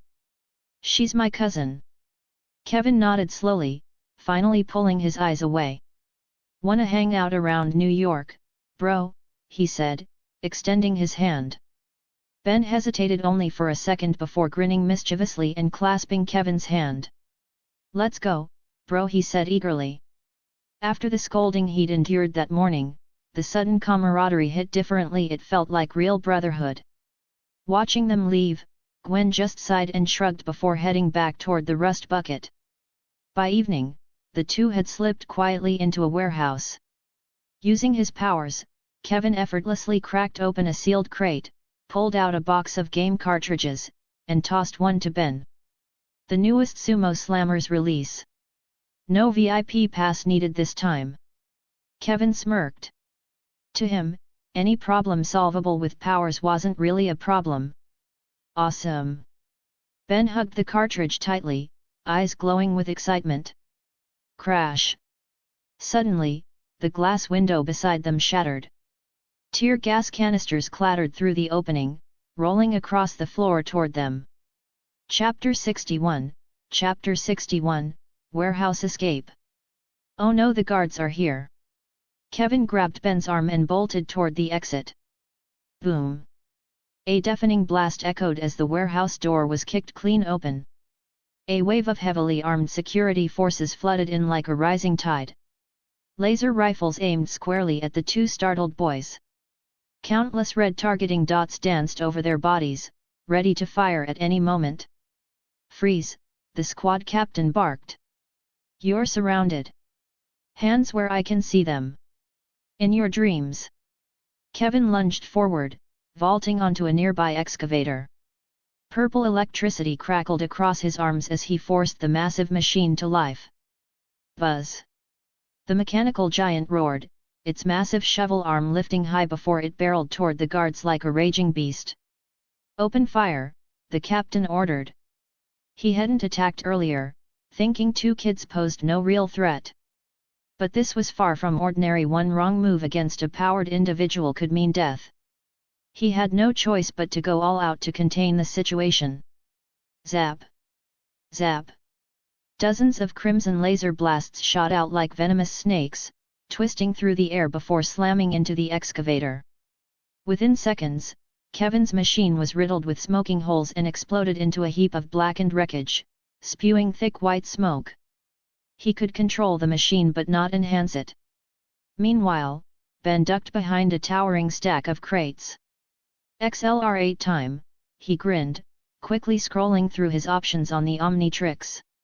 He selected XLR8's icon and slammed his palm down. Thud! A flash of eerie green light flared and then vanished. In the next instant, a huge insect stood in the middle of the warehouse. Its body was leaf green, wings gleaming faintly with a sharp metallic sheen. Its eyes weren't on its head but scattered along its antennae, 4 yellow orbs blinking one after another. "Oh, come on!" Looking at the wings on his back and the clawed insect legs below, Ben realized instantly he'd picked the wrong alien. "A flying bug, huh? Guess I'll call you Stinkfly." With that, the turquoise-winged alien took to the air, stirring up a gust of wind as it swooped toward Kevin. By now, Kevin was completely surrounded. Hundreds of red laser dots swept over his body. One wrong move, and he'd be riddled with holes. "You," the captain ordered, gesturing to a nearby soldier, "cuff him." Then he turned to the rest. "The others go after the other kid. But stay sharp. If he resists, shoot to kill." The caution in his tone was clear. Kevin's earlier stunt had put everyone on edge. "Yes, sir," the guards responded in unison. But before they could advance, a violent roar of wind tore through the air above them. The captain froze, looking up instinctively, then went rigid. A massive, teal insect with a grotesque, alien face was plummeting straight toward them, its wings buzzing furiously. "Fire! Now!" the captain shouted. If that thing got close, they were done for. A dozen guards scrambled to aim and opened fire, unleashing a storm of scarlet beams. Panic fueled their every shot. No one dared to hold back. Stinkfly's eyes flashed. Its razor-edged wings fluttered in a blur as it darted between the beams, twisting through the air. It dodged most of the shots, but a few searing blasts struck its body, sending sharp pain coursing through it. Reacting on instinct, Stinkfly's antennae pulsed as it unleashed a gush of foul-smelling green slime, firing it down at the squad below. The sticky liquid splattered across the guards before they could react, gluing them to the cold concrete floor in thick, oozing strands. No matter how they struggled, they couldn't break free. "Let go of me, you disgusting bug," the guard captain shouted. "Sorry, didn't catch that." With that, Stinkfly snatched the stunned Kevin and burst out of the warehouse, wings beating furiously as he shot into the night sky. "Report. Target in sight." Outside, 2 helicopters circled overhead, their deafening rotors cutting through the air. Powerful searchlights pierced the darkness, locking onto the fleeing alien. Holding tightly to the wide-eyed Kevin, Stinkfly flapped harder, soaring at incredible speed into the pitch-black sky. The helicopters gave chase, firing volley after volley of blazing blue laser rounds. Each blast tore through the clouds, raining down deadly energy toward Stinkfly. Struggling to dodge, Stinkfly darted and weaved, scanning frantically for a way out. "Hey, why'd you save me?" Kevin yelled over the roar of the wind, one hand clamped over his nose. "I'm Ben," Stinkfly said with a grin, his raspy voice carrying through the air. As he spoke, strands of sticky green slime dripped from his mouth, stringing through the wind with a foul stench. "I knew it, but man, you reek. Kevin groaned, looking absolutely miserable, half tempted to throw himself off. He felt as though he'd been trapped inside a cloud of rotting garbage.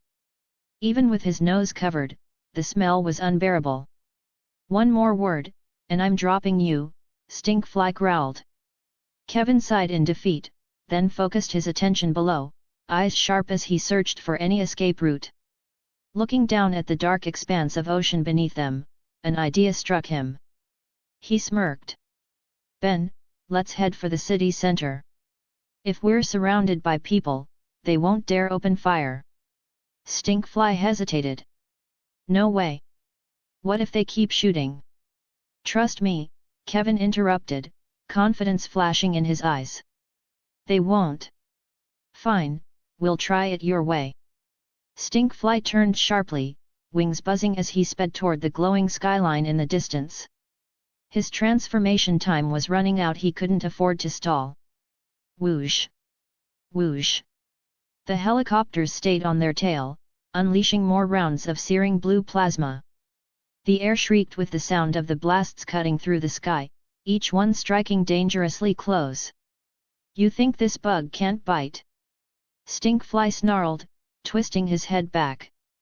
From his 4 eyes, streams of thick green slime shot out, splattering across the helicopter barrels. Boom! The weapons jammed, the trapped energy detonating inside the muzzles. The barrels burst apart in a fiery explosion, scattering metal fragments across the night. By then, Stinkfly had already dived into the city. Down below, people screamed and scattered as the massive insect swooped overhead. Panic spread through the streets as they ran for cover, terrified of being caught in its path. Spotting no more helicopters behind them, both Ben and Kevin finally exhaled in relief. Beep, beep, beep. The Omnitrix on Stinkfly's face began flashing red. Under Kevin's astonished gaze, Stinkfly dove toward a nearby park and landed roughly in the grass. A burst of red light flared, and in an instant, Stinkfly was gone. Ben stood in his place. Kevin stood up, brushing grass off his clothes, and took a deep, grateful breath of clean air. Was that really necessary? Ben muttered, rolling his eyes. Stinkfly might have smelled awful, but he had just saved them both. Kevin waved it off with a grin. "So that speedster earlier was that you too?" "Not just him," Ben said, lifting his wrist to show the Omnitrix. "I can turn into 10 different aliens." "Awesome!" Kevin's eyes lit up instantly. "Come on, I'll take you somewhere cool." Chapter 62, Chapter 62, Subway Tracks. The dim underground railway was silent and desolate. Only a few pale light bulbs hung faintly along the tunnel walls, casting a sickly glow that barely pierced the darkness. Every now and then, a train would thunder past, its roar briefly driving away the gloom only to vanish moments later, plunging everything back into shadow. After escaping from the security patrol, Kevin had led Ben all the way down here. Staring at the maze of intersecting rails, Ben frowned. "Kevin, what are we doing down here?" Kevin didn't answer. Instead, he ran under one of the flickering bulbs and called out, "Hey, bro, give me a hand here." "Why? What are you even doing?" Ben asked, confused. Was Kevin like a cell phone? Did he actually need to recharge? Grinding his teeth, Kevin waved impatiently. "I'll explain later. Just come hold me up." "Yeah, sure." Ben muttered under his breath. He walked over, crouched behind Kevin, and used both hands to brace his friend's legs so he could reach the bulb above. "Now that's teamwork, my man," Kevin said with a cold grin. Crackling sounds filled the air as he absorbed power from the bulb. In just a few seconds, bright arcs of electricity danced across his body like a living battery pack humming with energy. Before Ben could ask what he was doing, Kevin ran to the railway switch and gripped it tightly. Snap! A sharp metallic click echoed through the tunnel as the tracks ahead shifted, twisting at an unnatural angle toward the underground highway beside them. Ben's eyes widened. "Hey! What are you doing?" Kevin shrugged casually. In a few minutes, a truck full of gold will pass through here. I just changed the rail direction. Once it collides with the train, we'll have a whole load of gold to ourselves. Then you turn into XLR8, we bail out fast, no one will ever catch us. Ben shook his head instantly. No way. That's insane, you'll get people killed. Kevin's grin faltered, his tone dropping cold.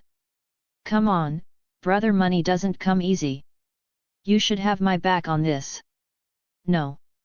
Kevin sneered. Too late. The tracks are already switched.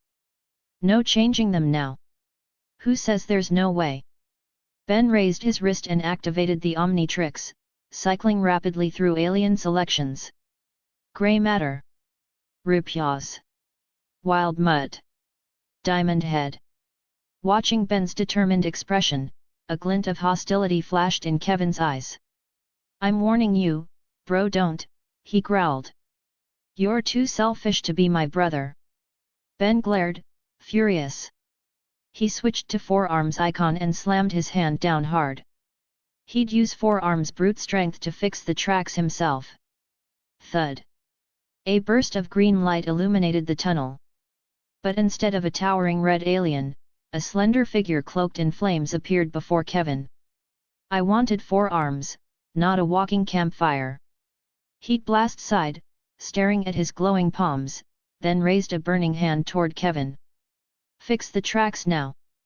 A blazing fireball began to form in his palm. Or what, watch boy? Kevin taunted with a smirk. You gonna roast me? I'll turn you into a barbecue if I have to, Heat Blast said flatly. Then try me. Kevin suddenly lunged for the switch again, releasing a violent surge of electricity. Boom! Boom! Boom! The light bulbs above exploded one after another, showering shards of glass onto the tracks. The dim tunnel plunged into total darkness. Heat Blast froze. He'd lost sight of Kevin completely. Now, the only light came from Heat Blast himself, his fiery body glowing like a human torch, illuminating just a few feet around him. Forget it, let's just get the tracks back in place first. Without hesitation, Heat Blast swept his arm forward, unleashing a torrent of blazing fire that blasted against the twisted rails. The red-hot flames burned intensely, softening the hardened steel within seconds. He stepped up, crouched down, and grabbed hold of the molten metal, forcing the warped sections back into alignment with the main line. Then, with another surge of heat, he molded the glowing rails until they matched the nearby tracks perfectly. Aside from a few rough spots in appearance, the new section was nearly identical to the original, enough for the trains to run safely. Phew! Heat Blast let out a long breath, admiring his handiwork. Man, I'm a genius. Fixing tracks like this, maybe I missed my calling as a railroad engineer. Suddenly, a shadow lunged from behind. A hand shot out of the darkness, clamping hard around his throat and draining away his fiery energy in an instant. Let go of me. Heat Blast struggled, but Kevin's grip clung to him like a suction cup, refusing to budge. Your energy, it's all mine. Kevin laughed wildly. As he spoke, his body began to change, half of it turning crimson, molten cracks spreading across his skin as waves of heat radiated from him. Get off me! Heat Blast seized Kevin and hurled him away, sending him crashing into a pile of scrap metal. Buzz! At that moment, a massive train, lights blazing, rumbled slowly down the track toward them. At the same time, a gold-laden freight truck thundered along the crossing road, its engine roaring. I fixed the track, there shouldn't be any problem now, Heat Blast said, hands on his hips as he watched the two vehicles approach the intersection. Whoosh! Suddenly, a blazing fireball streaked through the air, trailing a scorching heatwave as it slammed into the side of the gold truck. If you'd like to support my work and unlock advanced chapters, you can follow me on Patreon. Up to 50 chapters ahead for now. Patreon.com/pinksnake. Chapter 63, Chapter 63, Battle of Fire. No. Blinding light flared from Heat Blast's golden eyes. He brought his palms together and unleashed a surging wave of fire that roared forward, colliding head-on with the incoming fireball. Boom! The torrent of flames, like a raging fire dragon, devoured the blazing orb in an instant, swallowing it in a flood of scorching heat. Clatter! The brilliantly lit train thundered past, its cars linked like a steel serpent racing through the underground. It sped across the rails and brushed past the oncoming freight truck by mere inches. As it crossed the section Heat Blast had reforged, the train jolted slightly but stayed on course, continuing safely toward the horizon. The gold-laden truck, too, soon vanished from sight, rumbling away in the opposite direction. Moments later, darkness reclaimed the underground tunnel. Only two glowing figures remained. Watching the truck disappear safely, Heat Blast exhaled in relief. At least he'd stopped Kevin's plan before it was too late. He turned sharply toward the half-charred figure standing beneath the streetlight, anger flaring in his eyes. "Kevin, you've gone too far. Too far." Kevin lifted his hand, gathering a burning mass of flame in his palm. "Freaks like me have to do bad things just to survive in this filthy world. Ben Tennyson, you ruined everything for me today. I won't forgive you for that." With a furious shout, Kevin hurled the fireball. It twisted midair into a claw-shaped inferno, sweeping forward in a wave of violent heat toward Heat Blast. "Still won't give up? Then I'll have to knock some sense into you." Heat Blast raised his hand and crushed the flaming claw in an instant. The scattered flames coalesced again, reshaping into a ferocious serpent of fire. Its molten fangs gleamed as it lunged toward Kevin like a striking bolt of lightning. Gritting his teeth, Kevin extended his single flaming arm, transforming it into a massive hammer. "Ben Tennyson, I'll never lose to you." The flames on his head flared wildly as he swung with all his might, bringing the blazing hammer crashing down on the charging fire serpent. Boom! A deafening explosion erupted as hammer and serpent collided, unleashing a blast of raw heat that surged through the tunnel in waves. Though Kevin's strike shattered the serpent, the backlash sent him hurtling backward like a snapped kite. He crashed hard onto the cold steel tracks. The fiery hammer shattered on impact, dissolving into white-hot vapor that drifted away into the air. Heat Blast froze for a moment, staring at Kevin's motionless body. "Hey, Kevin. You okay?" He stepped closer, cautiously approaching. Unbidden, a memory flickered through his mind, the two of them at the arcade. A stranger back then, Kevin had invited him to play at that crooked, coin-eating game hall. When thugs tried to pick a fight, Ben had become XLR8 and stepped in to help, punishing the bullies. If Kevin hadn't tried to destroy the tracks, hadn't gone this far for greed, they wouldn't have ended up like this. "Hey! Say something!" As Heat Blast neared him, Kevin suddenly sprang up, face twisted with fury. Murderous intent blazed in his eyes. He clenched his fist, flames surging around it, and slammed it forward with a violent roar. Bang! The punch landed squarely in Heat Blast's chest, shaking the tunnel with a thunderous explosion. Waves of heat rippled outward from the impact, distorting the air. Heat Blast was thrown backward uncontrollably, smashing through several light poles before skidding to a stop. "Kevin, you've really made me mad this time." Gritting his teeth through the pain, Heat Blast's body flared in a blinding blaze. The fire burned away the debris clinging to him, turning to drifting ash that vanished into the air. "So what?" Kevin scoffed, his voice cold and bitter. Half of his body flickered with unstable flame. "No one wants to be friends with a freak like me anyway. Whether you're here or not, it's all the same. No. If you're willing to turn back, we can still be friends, real friends." Heat Blast shook his head slowly. He knew Kevin wasn't evil, just blinded by his own anger and pain. "Cut the crap, Ben Tennyson. We're not best buds anymore." Kevin's body erupted into blazing flames, mutating once again. The half of him that still looked human was quickly consumed by fire, and within seconds, he had completely transformed into a true Heat Blast. You're too stubborn, Heat Blast growled coldly. Looks like I'll have to knock some sense into you. He sprang upward, summoning a blazing cloud beneath his feet. Standing tall atop the fiery cloud, Heat Blast streaked through the air like a comet, leaving a burning trail in his wake as he charged straight for Kevin.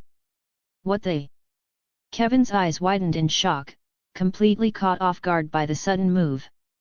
Panicking, he thrust out his fiery palm, launching a rapid barrage of blazing fireballs. The searing orbs tore through the air, radiating blistering heat as they hurtled toward Heat Blast. You've only just turned into a Heat Blast. You're still not used to that power, are you? Guiding his flame cloud with precision, Heat Blast weaved effortlessly through the incoming fireballs, then countered with a fierce burst of flame that slammed directly into Kevin. Kevin screamed as he was blasted backward, smashing hard into the stone wall behind him. Cracks spread out like a spider web across the surface.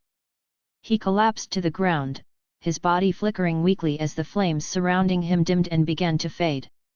I've trained with my cuz for too long for you to beat me in just a few hits, Heat Blast said, his voice calm but resolute. He stepped closer, each stride measured and steady, until he stood over the fallen Kevin. Lifting his burning hand, he aimed it toward him. Kevin, drained of all strength, could only stare up at him, regret flooding his fiery eyes. Sorry, Ben. I was wrong. I shouldn't have hurt innocent people for my own gain. That flicker of sincerity in Kevin's dim eyes made Heat Blast pause for a moment. A faint smile crossed his molten face. He extended his hand, flames swirling around his fingers. Kevin, I'm glad you came to your senses. We're still buddies. Thanks. Kevin reached out. But before their hands could meet, the Omnitrix on Heat Blast's chest began flashing violently, pulsing red before bursting into light. The transformation faded, and Ben's human form reappeared. He still wore a friendly smile, completely unaware of the danger that had just reignited beside him. Kevin's expression twisted into a sneer. Without warning, he lunged forward, his fiery hand clamping down on the Omnitrix. Hey, Kevin! What are you doing? Ben shouted, panic rising in his chest. Ben Tennyson, you really are an idiot, Kevin laughed maniacally, yanking at the watch. Did you seriously think I'd ever submit to you? You're dreaming. Stop. You can't take it off, it's not possible. Kevin scoffed, ignoring him entirely. He gripped tighter, pulling with all his strength. A wild gleam lit his eyes. If he could claim this device, he'd be unstoppable. Boom! Suddenly, the Omnitrix emitted a strange pulse. The red dial flickered, then turned a vivid green as a powerful wave of energy exploded outward. The blast hurled Kevin backward, slamming him into a pile of debris. A faint streak of blue light flashed across his body, then vanished. Ben was thrown back as well, landing in a heap atop a stack of sandbags. He glanced down at the Omnitrix glowing with green light and smirked faintly. Hero time! Ben twisted the dial, locked in a selection, and slammed his palm down. A brilliant green light burst forth, so intense that Kevin had to throw up his arm to shield his eyes. Tap, tap, tap. Heavy footsteps echoed through the smoke. Kevin looked up, eyes widening in disbelief. A towering, muscle-bound figure emerged from the haze, massive, stone-skinned, and radiating pure power as it strode toward him. Chapter 64, Chapter 64, Don't Panic. The dim underground tunnel was a wreck, scorch marks, cracked stone, and debris scattered everywhere. Four Arms' golden eyes glowed faintly as he strode forward, his massive frame casting deep shadows across the ruined tracks. He stopped before the flaming Kevin, towering over him. Kevin, I'll give you one last chance, Four Arms said, his knuckles cracking like gunfire. If you won't change your ways, then I'll just have to beat some sense into you. Kevin scoffed and pushed himself to his feet. Then come and try. Four Arms didn't waste another word. His enormous fist, the size of a boulder, swung forward, the sheer force tearing through the air as it crashed toward Kevin. In desperation, Kevin thrust out his hand and unleashed a torrent of blazing fire that surged straight toward him. Boom! The impact echoed through the tunnel. Forearm's punch tore through the flames, scattering them into a burst of heat that evaporated into the darkness. But Kevin was running on fumes. The energy within him was nearly depleted, he couldn't keep up. Kevin Levin, you brought this on yourself. Forearms grabbed him by the collar as if he weighed nothing, lifted him off the ground, and drew back a fist ready to strike. Suddenly, Kevin's hand shot out, clamping tightly around Forearm's forearm. Ha ha ha ha. You really are an idiot, Ben Tennyson, he cackled, eyes wild. His palm began to glow as he drained the energy straight from Forearm's body. Forearm's expression shifted. Not good. It's too late. Kevin snarled. Before the words finished leaving his mouth, his body began to twist and bulge. His lean frame swelled rapidly, muscles expanding grotesquely as his skin took on a deep crimson hue. Within moments, thick, corded limbs replaced his arms, and fire coursed across his skin. 2 additional arms erupted from his sides, veins flaring with molten energy. He'd copied him. A 4-armed Kevin. Well now, this is gonna be fun. Across the tunnel, Forearms steadied himself, rubbing his head as he got back up. That punch had packed a real hit. Thud. Thud. 4-armed Kevin stomped forward, each step shaking the ground. Ben Tennyson, let's see who's beating who now. His eyes burned with a crazed light as he grinned mockingly. I'm not holding back this time. Forearms let out a low growl, then launched forward like a cannonball, the wind howling around him as he charged. In an instant, the 2 giants collided, fists slamming into each other with bone-crushing force. The ground quaked. Shattered rock flew in every direction. Forearms roared, crossing 2 of his massive arms to block Kevin's punch before driving his other 2 fists into Kevin's midsection with explosive impact. Kevin grunted in pain, fury blazing in his eyes. With a shout, he grabbed one of Forearms' limbs and heaved him skyward. Crash! Forearms' massive, red body smashed through the ceiling, bursting up to the surface above. He rolled across the street before coming to a stop, dazed. As he got his bearings, he realized he was surrounded. Dozens of bystanders stared at him in shock. Then, chaos. Screams erupted. People scattered in every direction, terror on their faces. Ah! What is that thing? It just came out of the ground. Is it some kind of mole man? It's got 4 arms. That's terrifying. Don't panic, wait. Let me get a picture first. A young woman quickly pulled out her phone, snapped a selfie with Forearms in the background, and then stumbled away to join the fleeing crowd. Call the police. Somebody call the police.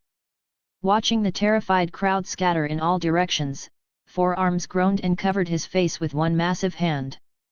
Oh, great! This is definitely gonna hit the news. Boom! A blood-red figure erupted from underground, crashing down a few meters away. The impact shook the entire street, sending dust and debris flying as the ground quaked violently. Ben Tennyson, you're finished. Four-armed Kevin's face twisted into a monstrous grin, his muscles bulging like a prehistoric titan, his presence radiating raw menace. Bring it on, you freak! Four-arms shot back, dropping into a fighting stance without hesitation. Just as Kevin lunged forward, a fleet of police vehicles screeched to a halt nearby.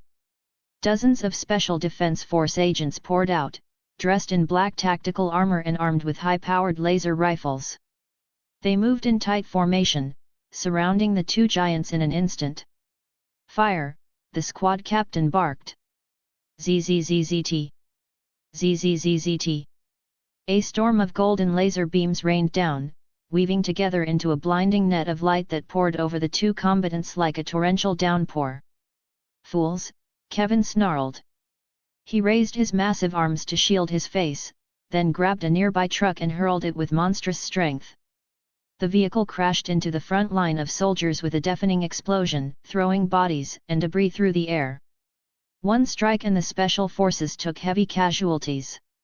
Seeing their panic, Kevin threw back his head and laughed maniacally.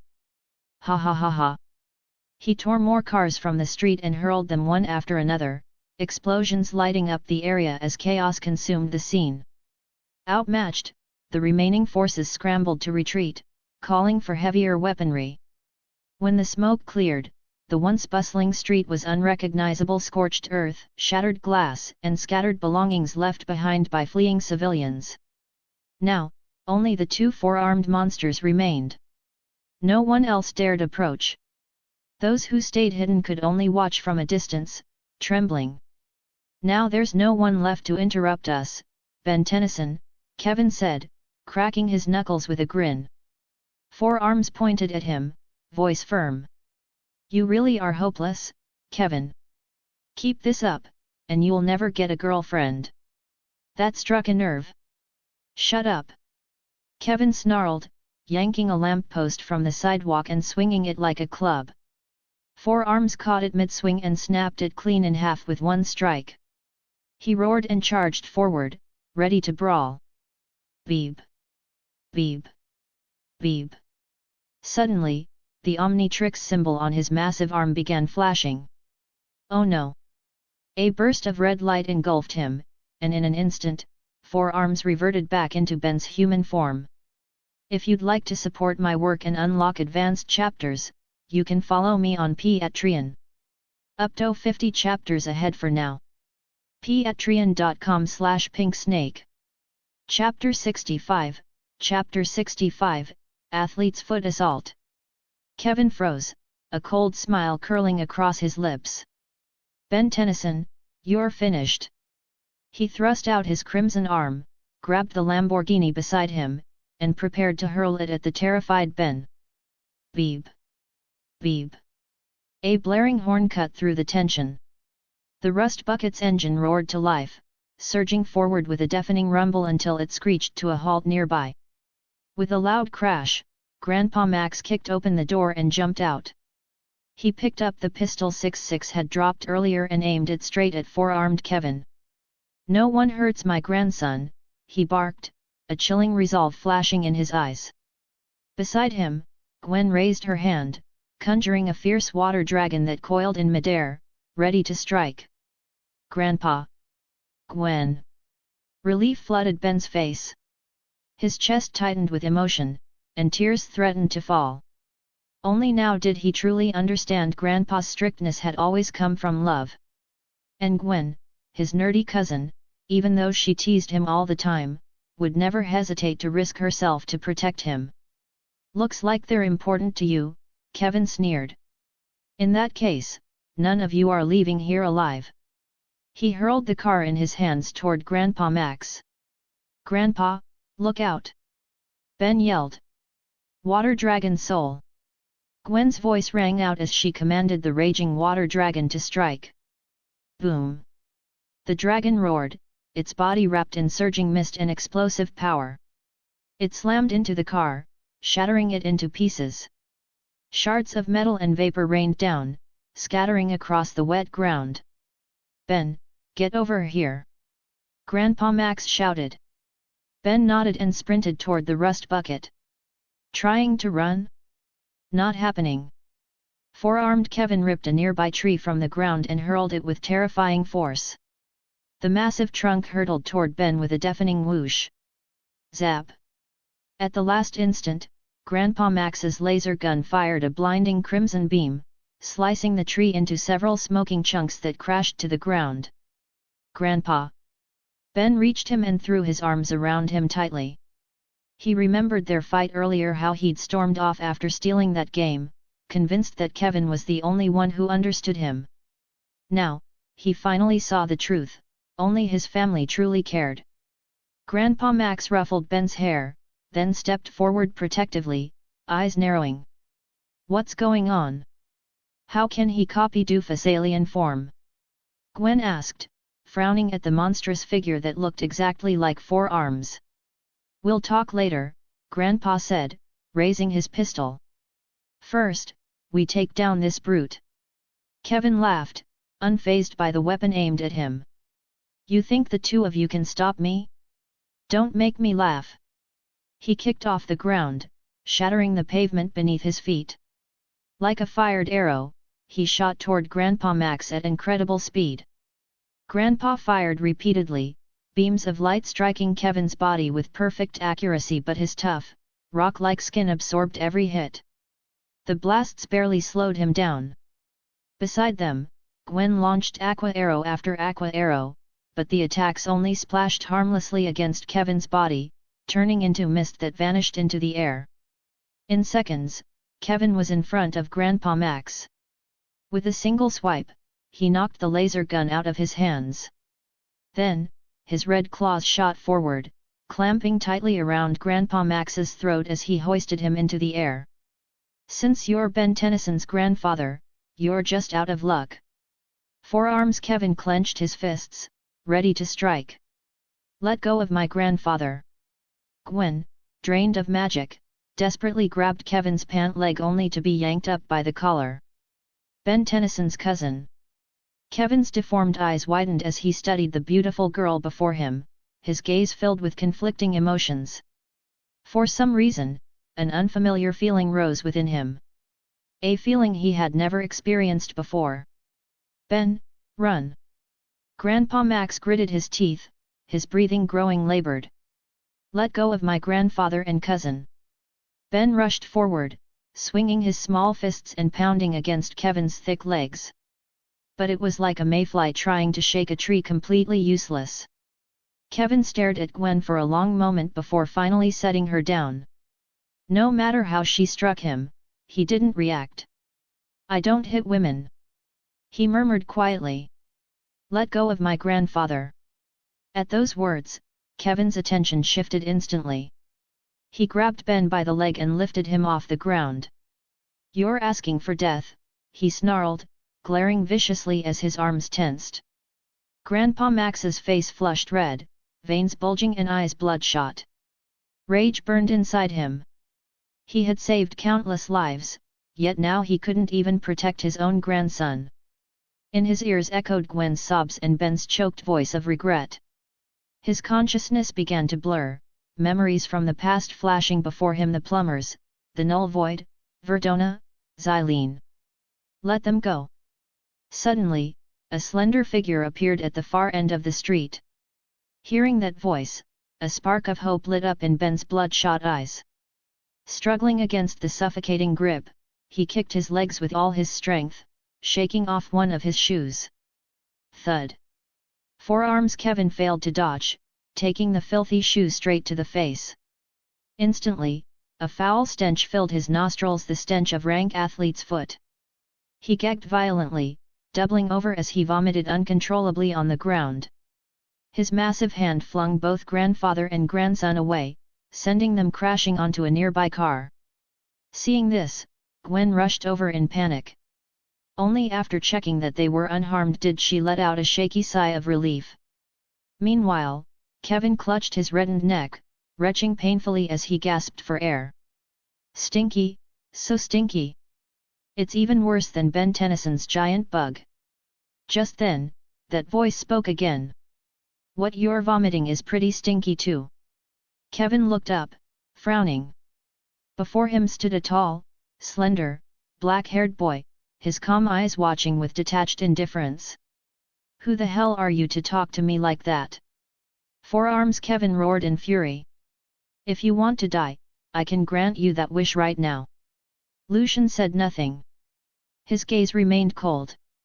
He slowly raised his watch, summoned the holographic display, switched modes, and pressed a button. The movements were smooth, confident, and precise. Boom!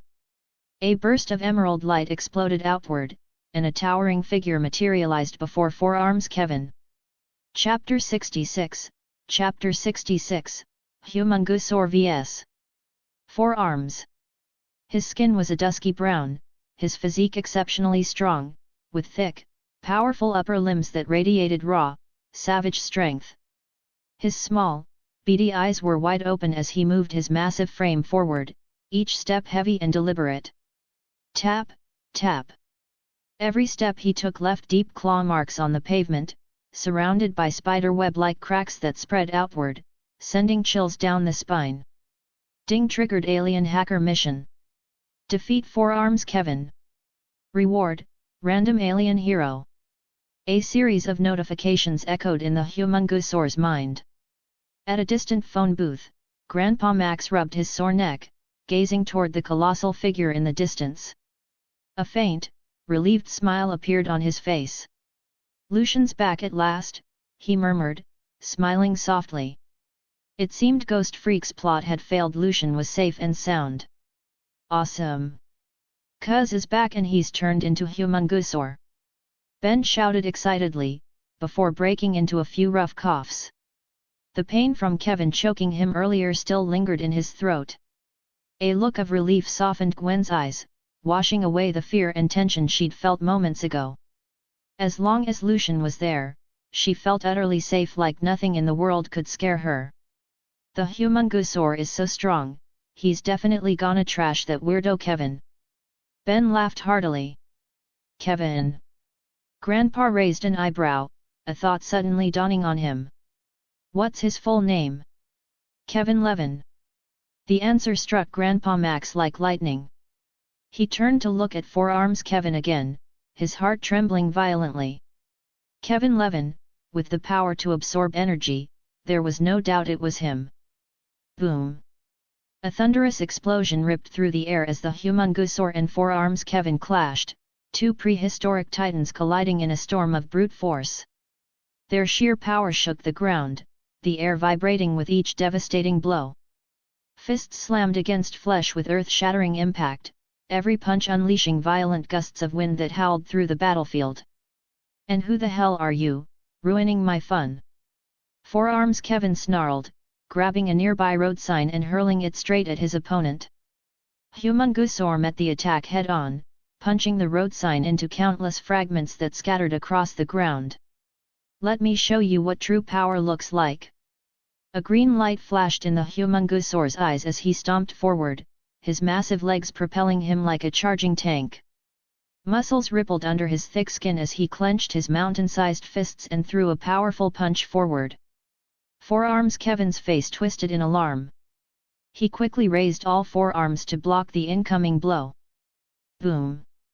The collision sent shockwaves through the ground. The sheer force of the homungusaur's punch made Kevin grit his teeth in pain, his feet skidding backward uncontrollably. Sparks flew as his claws scraped deep trenches into the cracked pavement.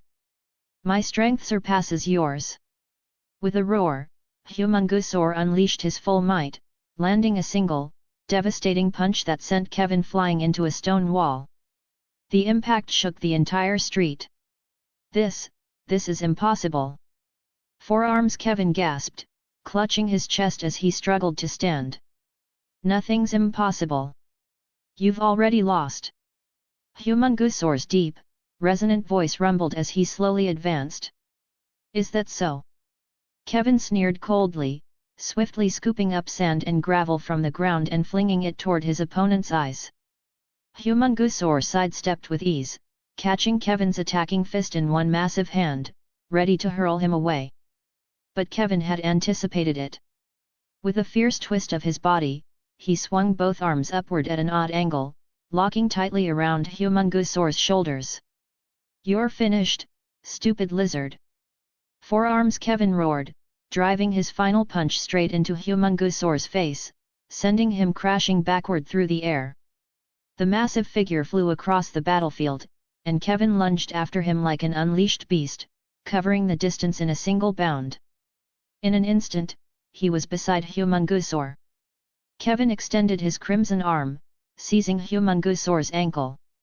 Planting his feet firmly into the ground, he twisted his waist and swung with all his strength, spinning homungusaur's colossal body like a hammer throw. Whoosh! The brutal 4 Arms Kevin used himself as the axis, spinning wildly as he hurled the homungusaur through the air. Violent gusts howled outward, whipping up dust, debris, and shards of plastic that spiraled through the heart of the battlefield. Die! Kevin roared, releasing his grip. Boom! In an instant, the Humungusaur was sent flying like a kite with its string cut, propelled by a burst of violent kinetic energy before crashing hard into a towering building. Crash! The once sturdy structure crumbled instantly, collapsing like fragile tofu. Countless chunks of concrete and twisted rebar rained down, burying Humungusaur beneath the rubble. "Cuz!" Gwen shouted in alarm. Ben's eyes widened in disbelief. Could his cuz really be no match for Kevin? Only Grandpa Max remained calm. A faint smile tugged at his lips as he reassured them. "Don't worry. The Humungusaur's true strength hasn't even come out yet." At that moment, 4 Arms Kevin stood outside the ruins, his bulky figure looming in the moonlight. "What a pathetic lizard! You're nothing special." Kevin sneered, giving a thumbs down in disdain. But before his words even faded, the ground beneath him began to tremble violently. The surrounding buildings shook, as if the world itself were collapsing. From the rubble ahead, a colossal claw emerged, casually brushing aside the debris. The Humungusaur rose to its full height, towering before Kevin. Now enormous, its back was lined with hard, jagged plates, gleaming beneath the moonlight.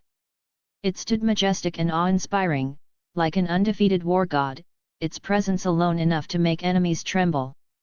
In an instant, 4 Arms Kevin was swallowed by the towering shadow. Compared to the gigantic Humungusaur, he looked utterly insignificant. This was the Humungusaur's special ability, gigantification. Its body, once roughly the same size as 4 Arms, had grown to nearly 20 meters tall within seconds, massively boosting its strength and destructive power. For a moment there, Humungusaur said slowly, its voice thundering across the ruins, "I actually got serious." Despite Kevin's earlier flurry of attacks, the Humungusaur's thick hide and incredible endurance made it nearly invulnerable to physical damage. That's cheating. If you've got guts, shrink back down and fight me again 300 more rounds. 4 Arms Kevin's voice wavered.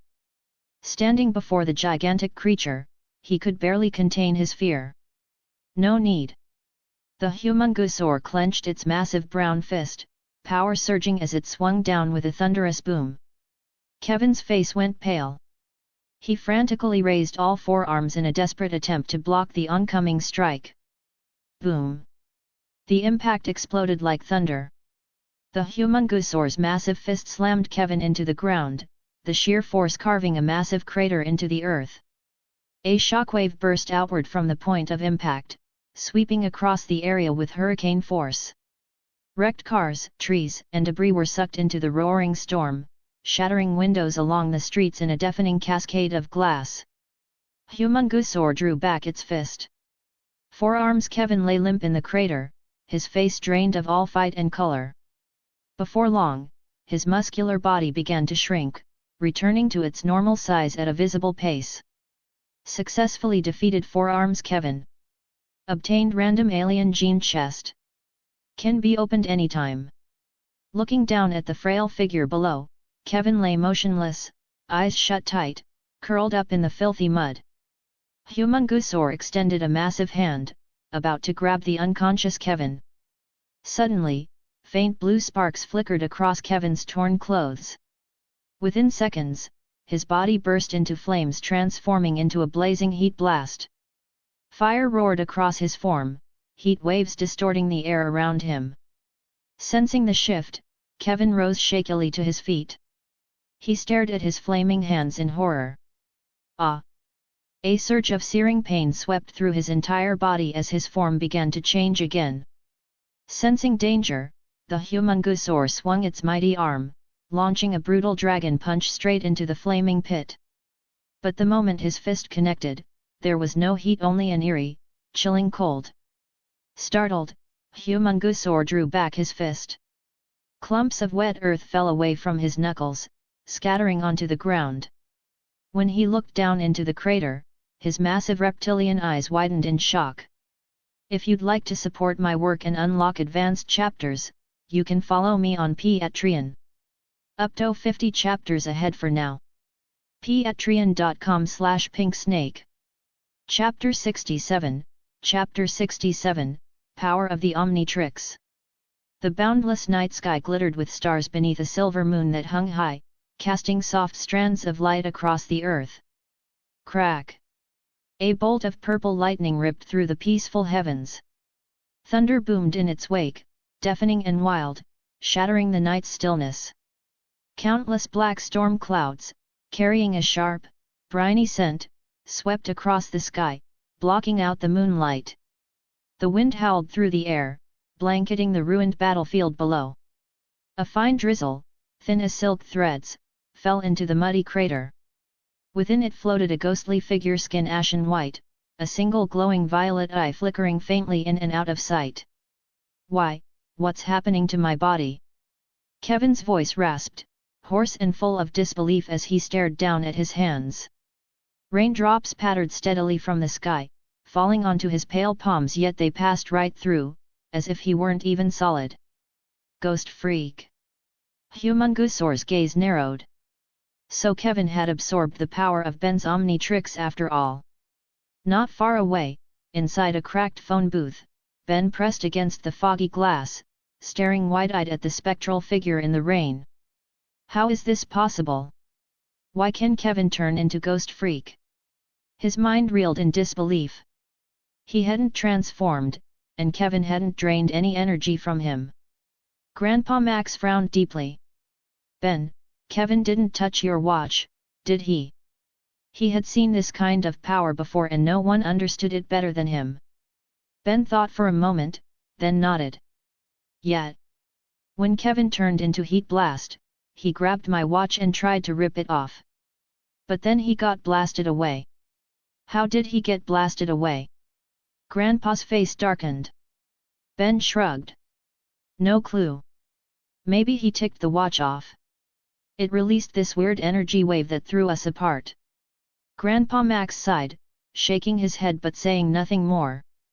"Grandpa, you don't think Kevin copied all of Ben's alien powers, do you?"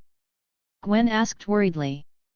Grandpa Max nodded slightly, his expression growing even more serious as he stared toward the battlefield. Boom! A flash of lightning tore across the sky, illuminating the devastated street in harsh white light. The wind roared like a beast, whipping the trees until their branches bent and their leaves scattered like confetti. From a corner swallowed in shadow, a dark silhouette flickered past, leaving behind a bone-chilling cold. In the rain, the towering Humungusor stood unmoving, its massive green eyes glowing eerily through the darkness. Streams of water cascaded down its thick tail, rippling through the puddles below and vanishing into the mud. "No wonder that punch didn't land. You turned into Ghost Freak," Humungusor said in a low rumble. Kevin blinked, realization dawning. His purple ghostly eyes gleamed as he rasped, "I get it now, it's that watch of Ben Tennyson's. Let's see what else I can become." He focused, summoning the strange power within him. ZZZT. A sharp, agonizing pain tore through his entire body, as though every cell screamed at once. It felt like millions of ants were gnawing at his skin, forcing a strained groan from his throat. Before long, his ghostly white body began to shift again, turning solid, crystal-like, and glowing emerald green. Through the Humungusor's bright eyes, Kevin's form solidified into the mighty diamond head. "Perfect! I've been waiting for this." Humungusor lifted his mountain-sized fist and brought it crashing down. Caught off guard, Diamond Head was smashed flat to the ground. Sharp fragments of green crystal shattered off his body, scattering across the street in a dazzling spray. "Damn it! You think I'm that easy to beat?" Diamond Head snarled through gritted teeth as his body began to change once more. A layer of molten red magma spread over the green crystal, filling the cracks that ran across his body. Blistering heat radiated outward, scorching the ground beneath his feet until it hissed and smoked. Heat Blast raised both hands, forming two blazing fireballs before hurling them toward the towering Humungusor. Pointless! Humungusor swung its massive claws, batting the fireballs aside. They exploded midair, dissolving into clouds of steam. Then, with a powerful stomp, it shattered the ground beneath its feet and lunged forward like a falling mountain, slamming down on the blazing alien. Boom! The impact echoed like thunder. The entire street shook, buildings crumbling and trees snapping under the shockwave.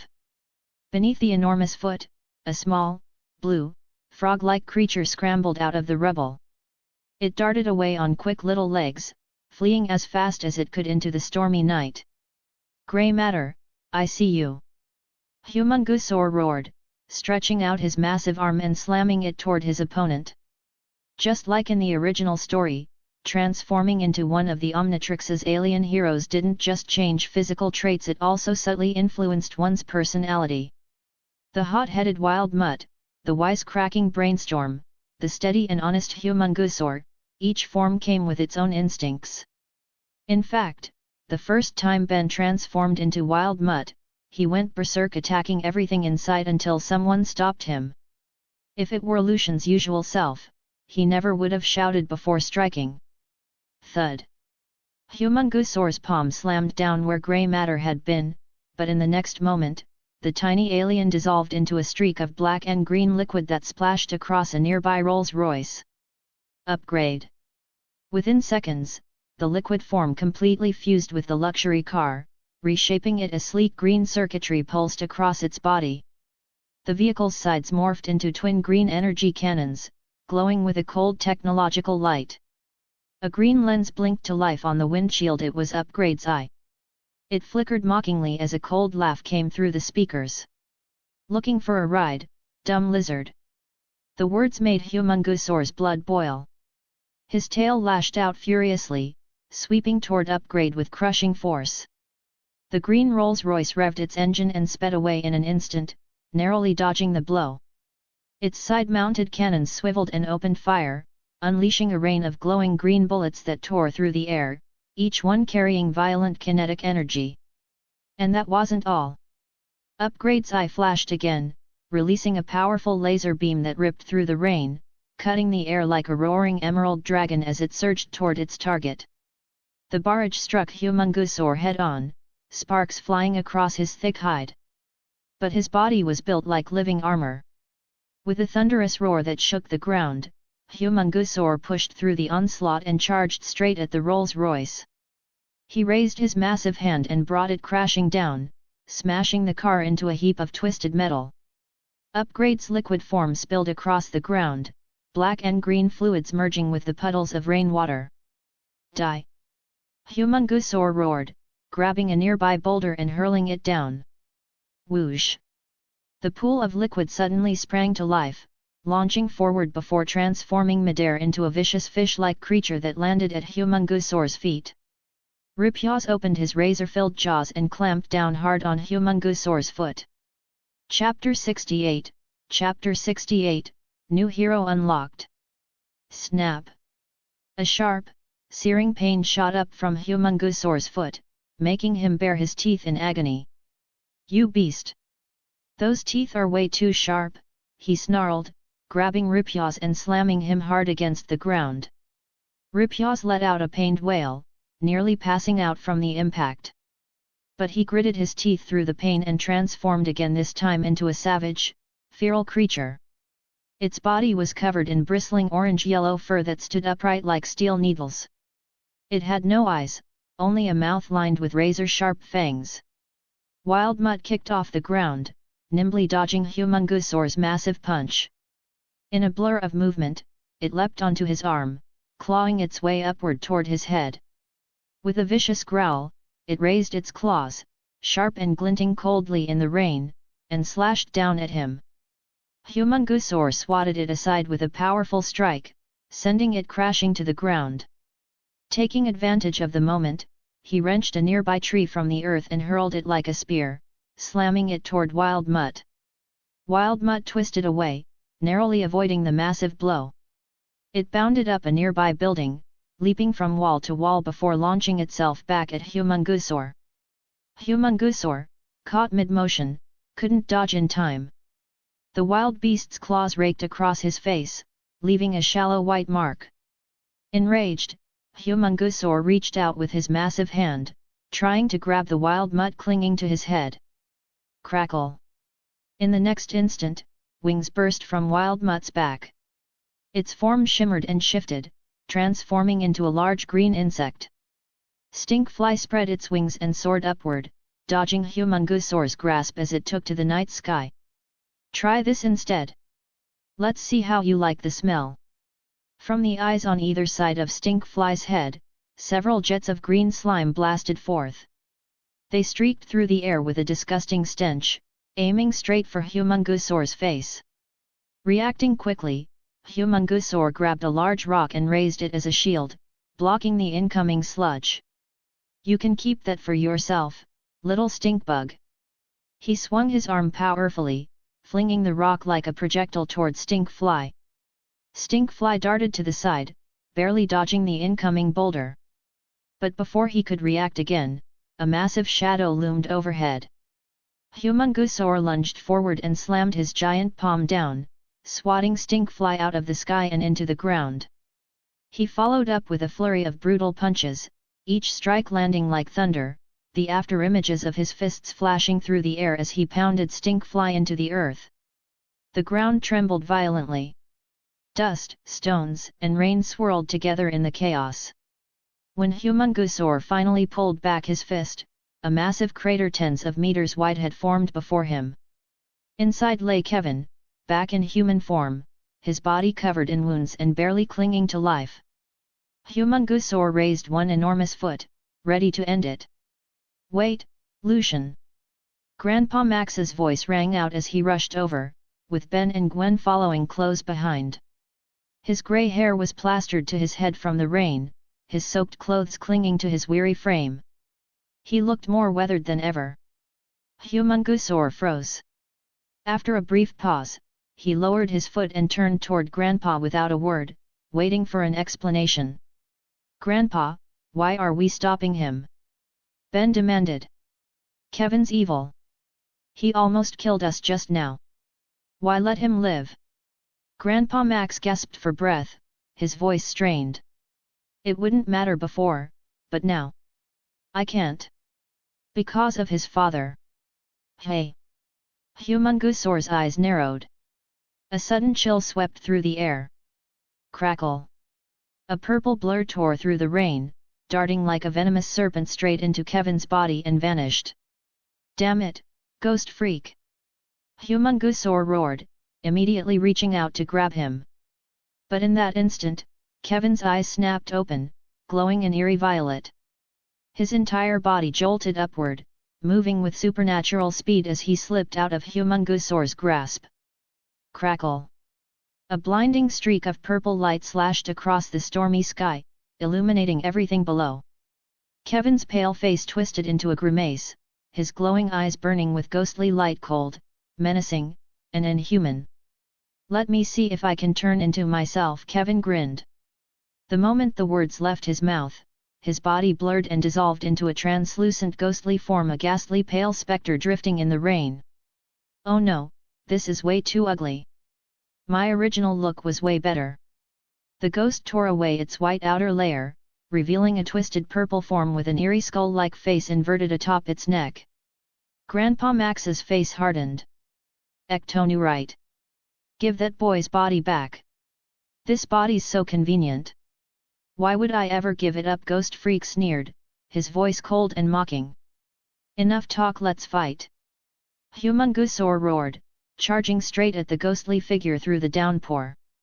Suddenly, the Omnitrix on his chest flared, releasing a burst of red light before reverting him back into Lucian. Hat! Ghost freak pointed at himself, then toward Ben and Lucian. 1, 2, 3, 3 perfect hosts. Which one should I pick? Keep dreaming, freak! Ben snapped, slamming his palm down on the Omnitrix. Thud! A burst of emerald light flashed, and heat blast straightened his back, flames roaring to life as he appeared. The rain poured down on his molten body, hissing and crackling with steam. Gwen pressed a hand to her forehead. You must be completely overheated to think turning into that in the middle of a storm is a good idea. Even so, her hands were already glowing with spell energy, magic forming between her fingers. Heat Blast shook his head. You don't get it, dweeb. When it comes to roasting a ghost, fire's the best weapon there is. Within moments, Heat Blast and Gwen rushed forward, clashing head-on with Ghost Freak in a violent exchange of light and energy. Grandpa Max drew the silver pistol from his waist, the one that once belonged to 6-6. The ammo was nearly spent. He took a deep breath, steeling himself, then charged into the battle. He had to take back Kevin's body. This time, he refused to stand by and regret it later. The heavy rain drenched Lucian to the bone. Staring at the Omnitrix's crimson glow, his thoughts raced. Then, a sharp glint flickered in his eyes. When he defeated Kevin earlier, hadn't he unlocked a new alien gene?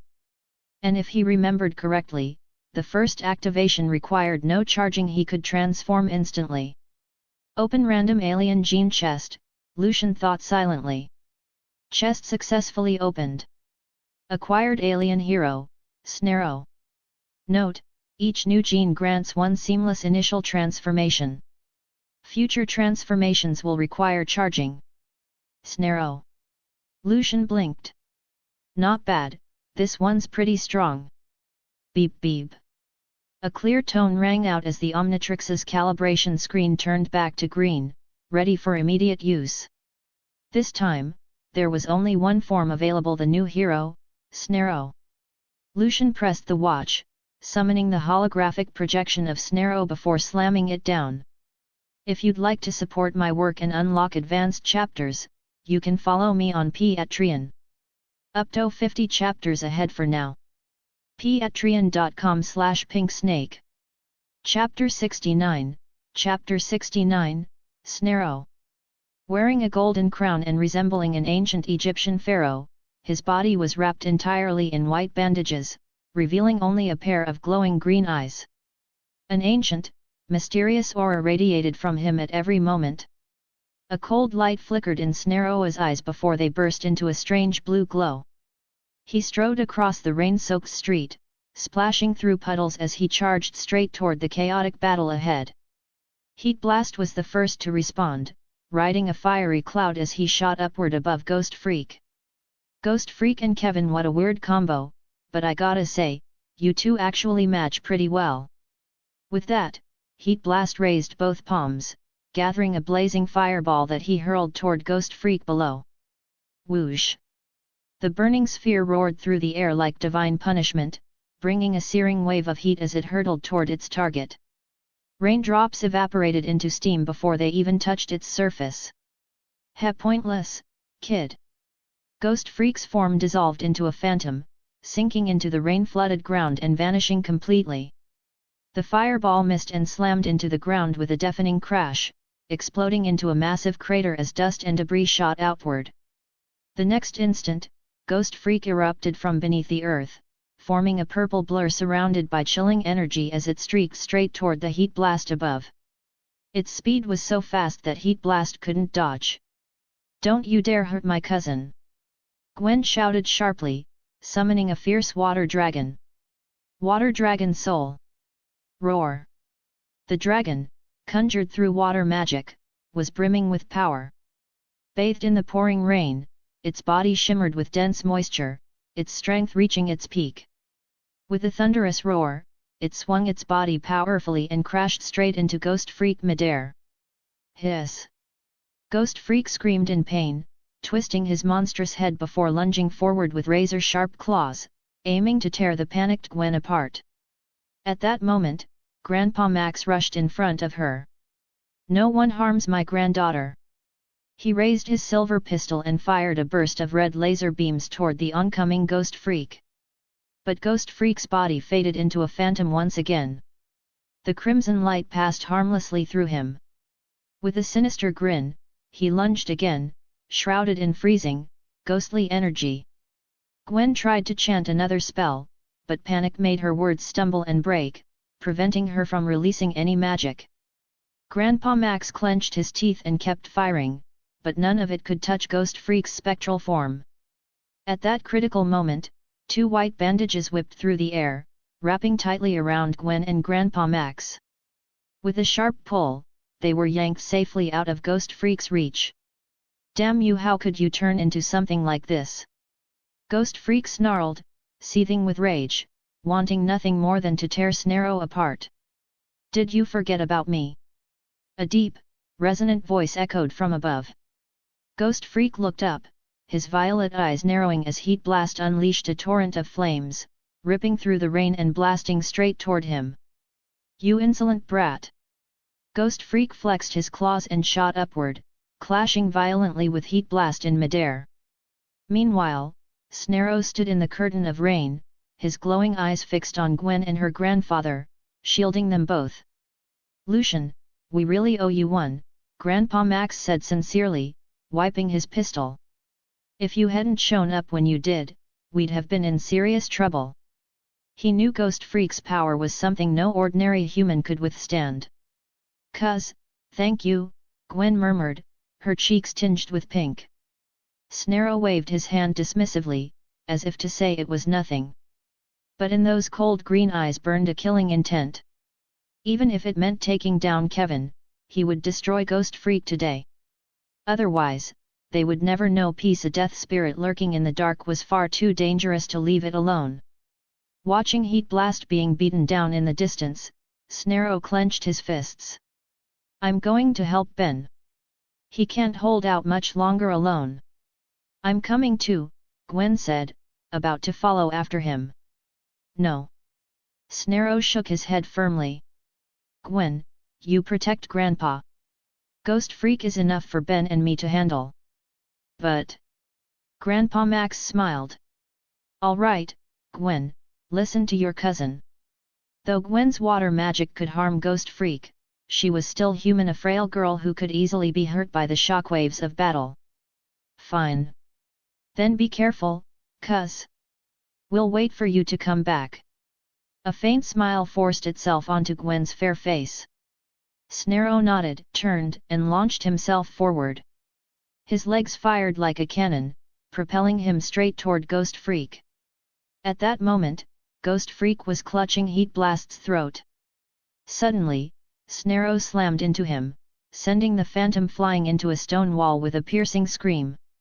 "You've got some nerve." Ghost Freak pushed himself up with his claws, floating back into the air. His single violet eye burned with hatred. Snarrow let out a cold snort, not even bothering to acknowledge him. He turned to the coughing Heat Blast. "Ben, can you still fight?" "No problem." Heat Blast answered quickly, then coughed a few more times. "You asked for this," Ghost Freak hissed with a sinister smile. In an instant, his body began to expand. Muscles bulged as his skin took on a blood-red sheen.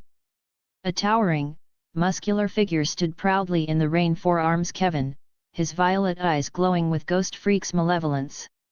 "This body is truly useful. Now, I can do anything." 4 arms Kevin's voice came out rough and rasping.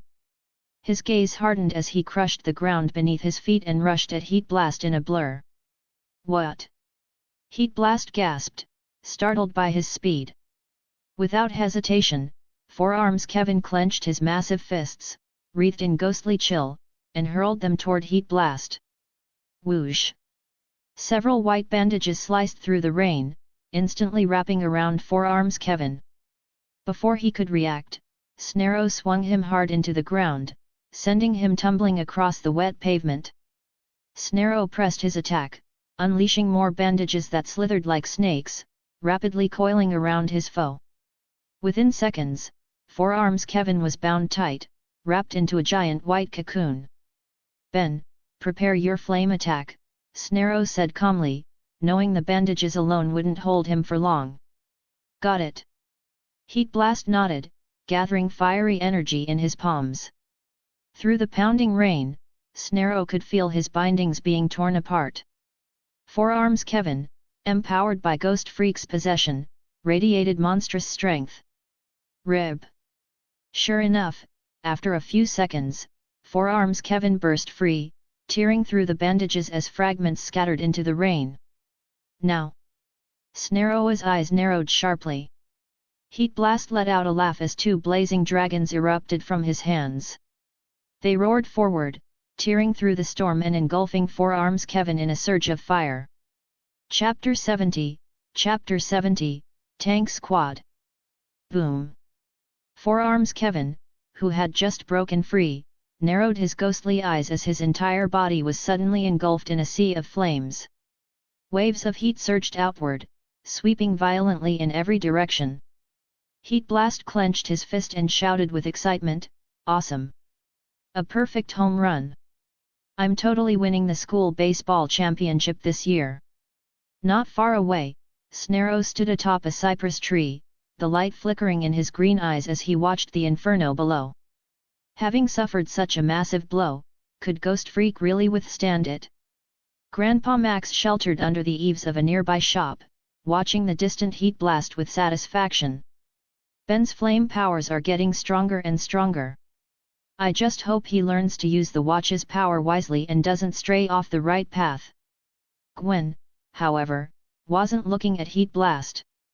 Her gaze was fixed on Snarrow standing silently among the branches. The rain was gradually fading. Under the soft moonlight, the mummy stood tall and steady on the branch, his silhouette outlined against the pale glow. The sight left Gwen lost in thought, her expression wistful. She couldn't help but feel a pang of regret. Why did Lucian have to be her cousin? His looks, his demeanor, everything about him was exactly her type. Grandpa Max seemed to sense her thoughts. He gently patted Gwen's hair and let out a quiet sigh, saying nothing more. Flames roared skyward, the heat surging in waves.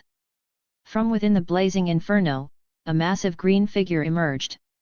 Sharp crystal spikes tore through the fire as it stepped across the scorched ground, moving forward slowly and deliberately. Four violet eyes glared fiercely, filled with hatred and venom, as if it wanted nothing more than to tear Heat Blast and Snarrow apart. Transformed into Diamond Head, but why does he have four eyes? Snarrow's gaze tightened. Could Kevin's body be mutating? Heat Blast, however, sneered dismissively. Pointing at the Diamond Head before him, he shouted, "Ghost Freak, get out of Kevin now, or when I lose my temper you'll both be finished. Then come and try." A flash of purple light flickered in Diamond Head's eyes as his arm morphed into a sharp crystalline spike. From his perch, Snarrow extended his bandage-wrapped hand toward Diamond Head below, ready to strike at any moment. Suddenly, the ground trembled faintly. A low rumble echoed in the distance, growing louder as though something massive was approaching. Snarrow paused, then turned his head toward the source of the sound. Buzz! Buzz! Buzz! On the horizon, dozens of green heavy tanks rolled forward, crushing the brittle ground beneath their tracks. The thunder of their engines echoed through the night like awakened ancient beasts charging into battle. "It's the army! They've sent in the military!" Grandpa Max recognized them immediately. Heat Blast burst out laughing. "You're finished, Ghost Freak! Let's see how you escape our trap now." With tank support, plus himself and Snarrow, there was no way Ghost Freak could get away this time. "Heh heh! And what makes you think they won't attack you too?" Diamond Head's eerie purple eyes gleamed with malice, completely unshaken. "This..." Heat Blast faltered, realizing the ghost might actually have a point. Before long, the heavy tanks rolled into position nearby. Dozens of thick cannons locked instantly onto Heat Blast and Diamond Head, unaware of Snarrow hidden among the branches.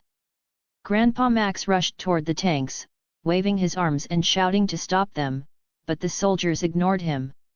Determined to eliminate the monsters, they opened fire without hesitation. Boom! Boom! Boom! Countless shells blasted from the tank formation, trailing long flames as they screamed through the air toward Diamond Head and Heat Blast. "Oh man, today's just not my day." With a leap, Heat Blast sprang into the air, riding his fiery cloud as he sped away, escaping the range of the incoming shells. "Interesting. Let's see what you can really do," Diamond Head sneered coldly. He raised his palm and summoned a crystal wall before him. The powerful shells slammed into it, exploding on impact, but only managed to leave shallow cracks unable to break through its solid defense. Thud! Diamond Head slammed his fist into the ground, and in the next instant, massive crystal spikes burst upward beneath the tank formation. The sharp spikes tore through the steel armor, impaling every tank in their path. A deafening roar filled the air as dozens of heavy tanks exploded simultaneously, their wreckage raining down in a shower of mangled metal across the scorched ground. With a single move, Ghost Freak had wiped out the entire armored force. His 4 violet eyes gleamed with contempt and disdain. To him, Earthlings were nothing more than lowly creatures weak in strength, easily possessed, and unworthy of comparison to the noble Ectonurites. On his world, evil was synonymous with nobility. Watching the destruction of the tank unit, Snaroa's eyes remained calm and still, betraying no emotion. He knew he'd only escaped being targeted because the tanks hadn't noticed him. Unlike Heat Blast, he couldn't fly. Though his undead nature made him effectively immortal even if blown to pieces, he would eventually regenerate. The process was anything but pleasant. Snarrow leapt down, landing before Diamond Head. "Ghost Freak," he said evenly, "you must have noticed it by now. This body is changing. If you don't want to die here, get out of it now." Diamond Head grinned. "Then let's see what you can do to me." Snarrow let out a cold snort and extended a swarm of bandages that wrapped around nearby cars. With both hands, he swung the vehicles inward, crushing them toward Diamond Head. Bang! Diamond Head's crystalline fists pierced straight through both cars. With a powerful heave, he hurled them back toward Snarrow, slamming him under the wreckage. "Cuz!"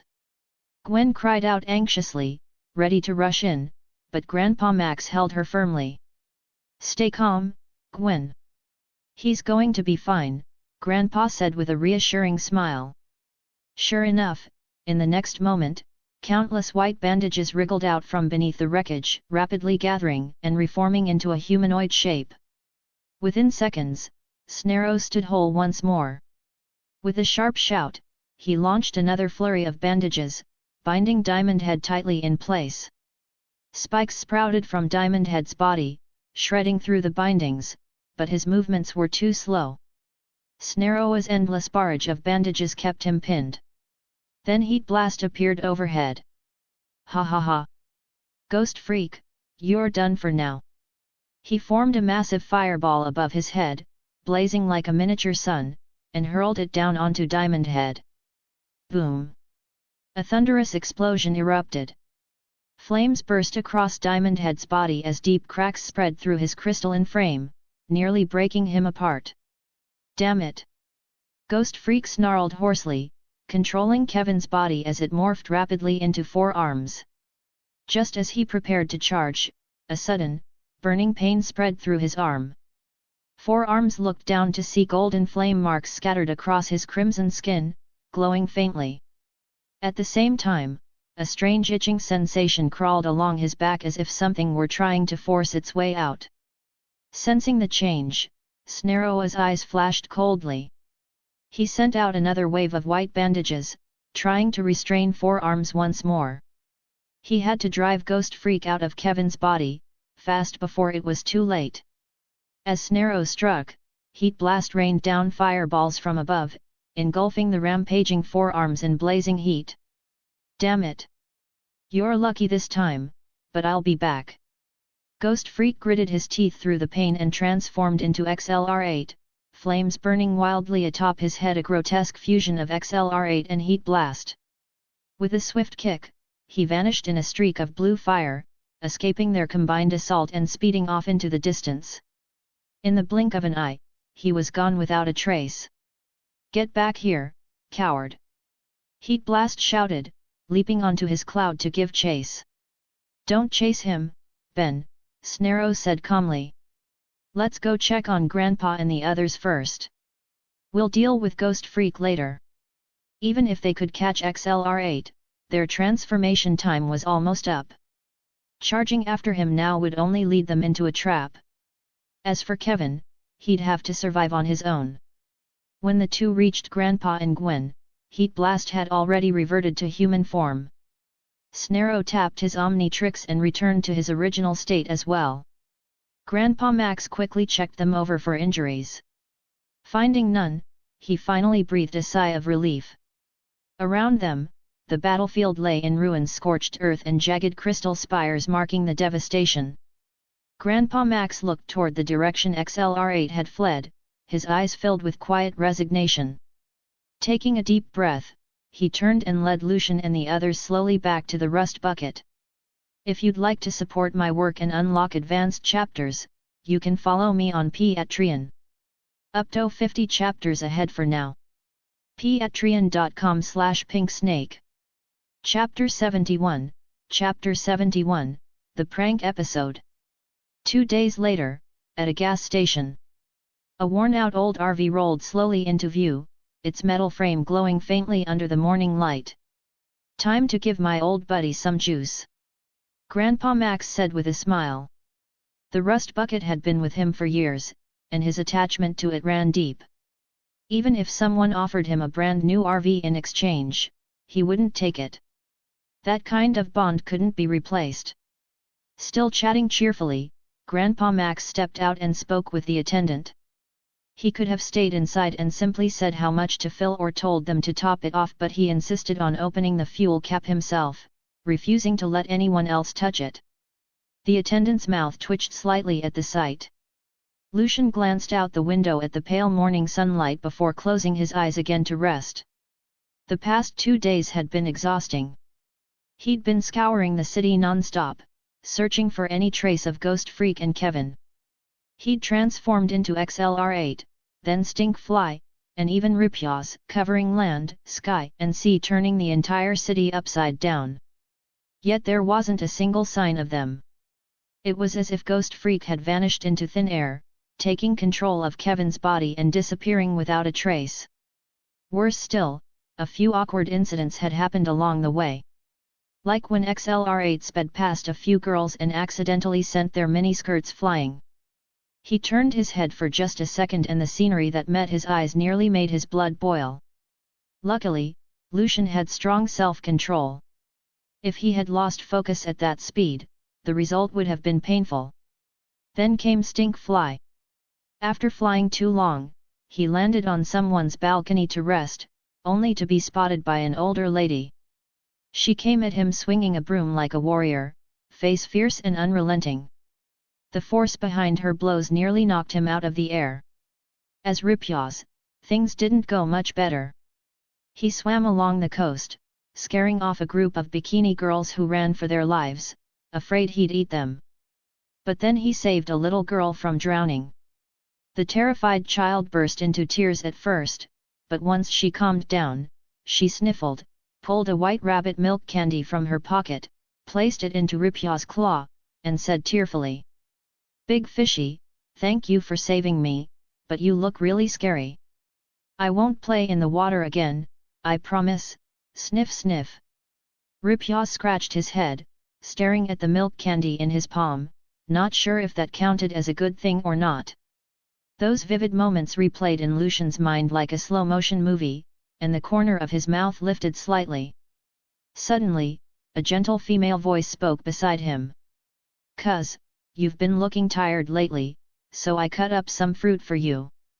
You should eat a little to get your energy back."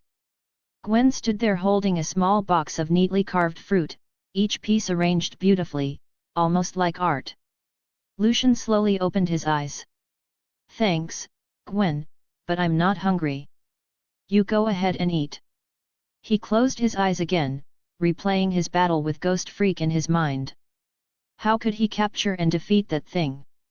Just then, a sweet, fruity scent drifted up to his nose, fresh and tempting. Lucian opened his eyes again. Gwen, her orange hair glinting softly and green eyes full of mischief, was smiling as she held out a slice of mango to his lips. "I've already had some. You eat it. If it sits too long, it won't taste good," she said with a playful grin, her eyes curving like little crescent moons. Lucian stared at the mango in front of him, momentarily dazed. In either his old world or this one, no girl had ever fed him fruit. It wasn't because he wasn't attractive, it was just that his quiet nature made him seem distant. And now Gwen was feeding him? Eat it or not? Of course he should. Refusing something offered by his cousin right to his lips would be far too awkward. So Lucian leaned forward and ate the slice of mango. A tangy sweet flavor filled every taste bud, and paired with its visually appealing appearance, it felt utterly delightful. Delicious. Lucian gave a faint smile. His handsome face, which had seemed slightly dulled by the cold, instantly lit up like the warm sun rising in winter, making him even more captivating and dashing. Gwen lowered her head, her face flushing crimson like a ripe apple. Hey, nerd! As the cousin of this great hero, shouldn't you feed me some fruit too? Beside them, Ben propped his hands behind his head, opened his mouth wide, and said, "Ah! I want a banana, please." He then closed his eyes, waiting for his cousin to feed him. Gwen clenched her delicate hands in frustration, but suddenly a spark of inspiration lit her eyes. A faint smile touched her lips as if she'd thought of something brilliant.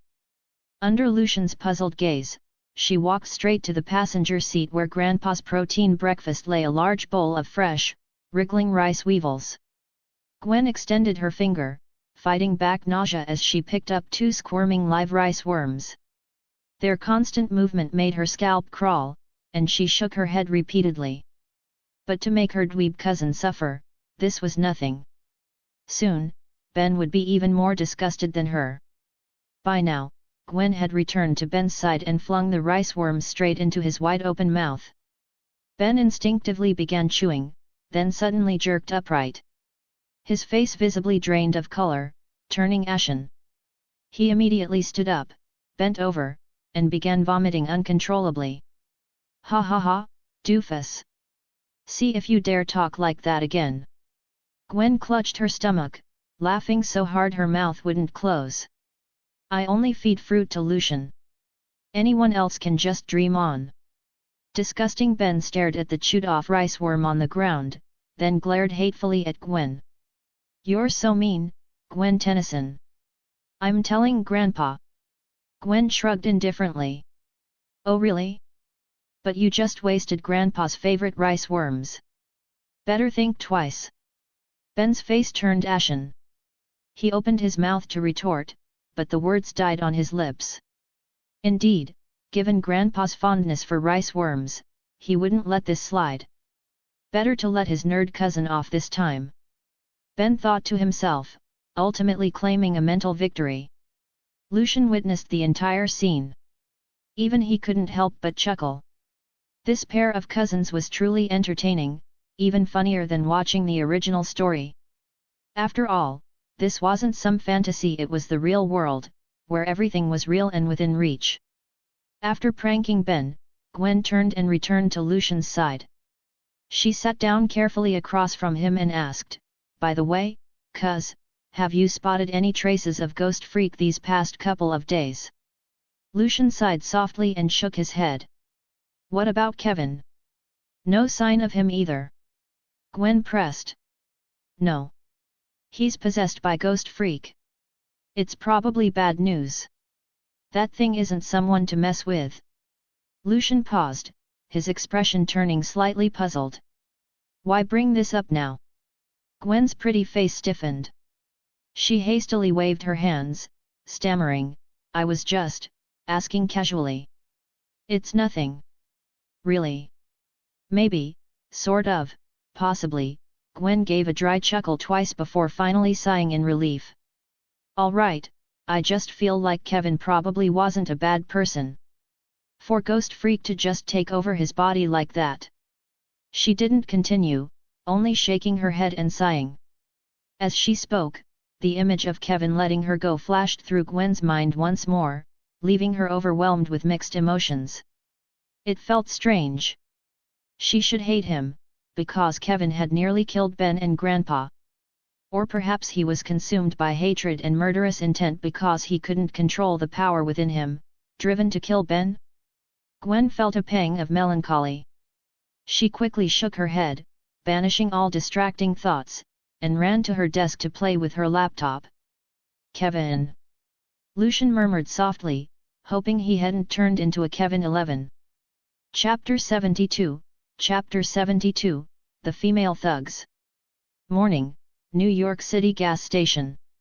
After paying for the fuel, Grandpa Max closed the nozzle and started walking back toward the rust bucket. Just then, an armored cash transport vehicle rumbled past on the highway. Boom! A surge of energy burst through the air as a powerful laser cannon blasted into one of the vehicle's tires, shattering it instantly. The truck flipped sideways, grinding against the pavement with a shower of sparks. Bills flew everywhere, scattering across the street until the vehicle finally came to a stop on the cold asphalt. For a moment, the onlookers froze in shock. Then, the sight of money raining down snapped them out of it. Their eyes lit up, and like starving wolves spotting fresh prey, they charged forward, trampling over each other in a frenzy to snatch the cash. "Out of my way, losers!" The voice came from a woman at the front of the chaos, eyes flashing with menace. Behind her followed a group of armed thugs wearing hip-hop-style masks, each carrying heavy firearms and radiating murderous intent as they stormed toward the wreck. They fired a few warning shots into the air, scattering the looters before seizing the fallen bills for themselves. Inside the overturned truck, police officers' faces bloodied and battered struggled to open the damaged door. The crash had left them severely injured, and surviving it all was already a miracle. But as long as they were still breathing, they wouldn't let these criminals take the cash. Enduring the pain, the officers who could still move crawled out of the vehicle and opened fire, engaging the attackers in a desperate gunfight. However, the gang's firepower was overwhelming, especially their leader, Rojo. She wielded a massive laser cannon, its energy output far beyond anything a standard rifle could match. The escort team, already wounded, quickly fell behind. Under the intense barrage, they were forced back, one after another collapsing into pools of blood. Yet even as their strength failed, trembling hands still reached for their weapons, unwilling to give up. Rojo, her auburn short hair gleaming under heavy makeup, barked orders as she led the assault. Her subordinates, each armed with a gold-plated AK-47, unleashed a final charge, intent on wiping out the remaining officers and claiming the prize for themselves. But just as they surged forward, a white figure dropped from the sky, landing squarely before them. The newcomer was completely wrapped in white bandages, a golden crown resting on its head, eerie green light shining from its eyes. Its aura was ancient and terrifying. The thugs glanced at each other before bursting into laughter. Through the holes in their masks, their eyes gleamed with mockery and disdain. "I thought it was something scary. Turns out it's just a cosplayer. Who are you trying to scare? Right? I'm not afraid of that. I've killed chickens, think I'll be scared of you? Ha! Halloween's still a long way off, pal." Snarrow let out a low, disdainful snort. In an instant, countless white bandages shot from its body, blotting out the sky. Moving faster than the eye could follow, they lashed out, wrapping around 5 of the thugs and hoisting them high into the air, leaving only their heads and necks exposed. "Look at you all, pathetic." Several bandages stretched forward, tearing off their masks. Snarrow paused, narrowing its glowing eyes. "All women," the mummy rasped, surprised. The voices of these female thugs had been so rough it had mistaken them for men. No wonder some of the bandages had felt strangely soft and squishy like cotton candy. Hard to describe. The wounded officers behind the armored truck stared in shock, jaws hanging open. Then, realization hit, and cheers erupted. "Hero! A hero's come to save us! The Pharaoh has descended! The Pharaoh himself! Mummy bro, use your bandages, teach them a lesson." "Yes! We're saved!" The surviving officers couldn't help but cheer.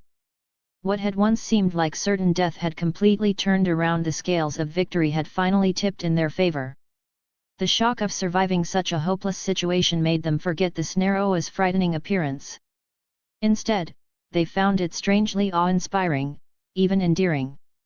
Just then, Ben and the others came running over. 4 Arms is about to move. Watch me pound these weirdos into the ground.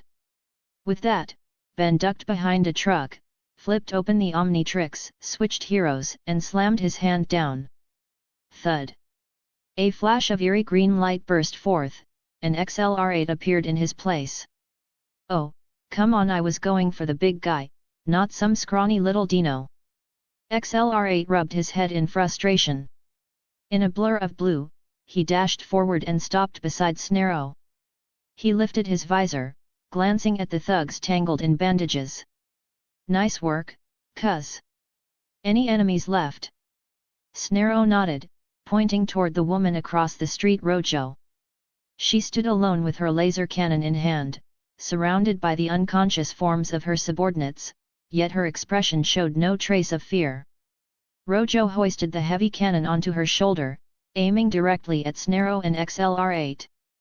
Paperboy, she said coldly, I'd advise you not to stick your nose where it doesn't belong. Or I'll blast you into a pile of ash. You're too full of yourself. You need to be taught a lesson. XLR8's tone hardened as he prepared to charge. But Snarrow reached out and stopped him, gesturing toward the wounded officers behind them. Ben, get them to the hospital. Some of them are barely hanging on. But XLR8 hesitated. He clearly wanted to teach the gang leader a lesson. Your speed is their only chance, Snarrow said firmly. Saving lives, that's what being a hero is about. Got it. XLR8 nodded.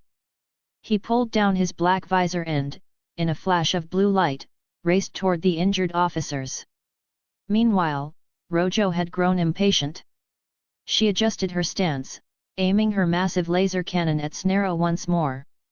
Release my people, she snapped, biting her lip and glaring sharply, or I'll make you regret it. All right then. Snarrow nodded calmly. Under Rojo's stunned gaze, he struck the unconscious female thugs with precision, binding them together tightly before tossing the bundle toward Grandpa Max in the distance. Good Samaritan, call the police, Snarrow rasped, pretending not to recognize Grandpa Max to avoid exposing his identity. You're finished. Rojo growled. She fired. A thick beam of crimson energy exploded from the cannon, radiating intense heat as it streaked toward Snarrow. He didn't move. Boom! The blast tore through his chest, leaving a massive hole that went clean through his body, a gruesome sight. The laser, weakened after piercing him, continued forward and slammed into the elevated bridge behind, blasting chunks of stone and debris into the air. As the falling rebel threatened the vehicles below, Gwen summoned a water dragon soul. Streams of water surged upward, striking the boulders mid-air and shattering them into countless fragments. Before the debris could rain down, she conjured a wave of shimmering bubbles, forming a barrier that shielded the cars beneath. The vehicles that should have been crushed remained untouched, protected by Gwen's magic from certain destruction. But the intense spell drained her strength rapidly. Gwen's face went pale, and she nearly collapsed. Fortunately, Grandpa caught her just in time and helped her back into the rust bucket. At that moment, the gaping hole in Snarrow's chest began to close, healing at a speed visible to the naked eye. Even if torn to pieces, he could regenerate completely, let alone withstand such a low-grade weapon. This is impossible. Rojo, who had been smirking moments earlier, froze in disbelief. Her eyes widened in shock, nearly bulging from their sockets. This is a real mummy. As her words left her mouth, Snarrow unleashed a torrent of white bandages that surged forward like a storm, blanketing the sky as they swept toward Rojo. If you'd like to support my work and unlock advanced chapters, you can follow me on Patreon. Up to 50 chapters ahead for now. Patreon.com/pinksnake. Chapter 73, Chapter 73, Rojo. Rojo was stunned. She raised her laser cannon, ready to blast this infuriating Snarrow to pieces. But Snarrow moved faster. White bandages shot out, wrapping around the cannon in an instant. With a sharp, forceful twist, he crushed the steel weapon, grinding it into useless scrap that scattered across the cold ground. Rojo's heart plummeted into despair. Why are you doing this?" she shouted, her voice trembling. She was certain she hadn't provoked this monster. Could it be Snarrow wanted the money too? Snarrow said nothing. His eerie green eyes flickered faintly before countless bandages burst from his body again, slicing through the air as they surged toward her. Rojo's eyes widened.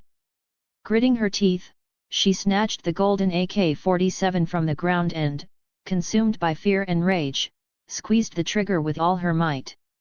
Her eyes burned with fury and killing intent. Rat-a-tat-tat.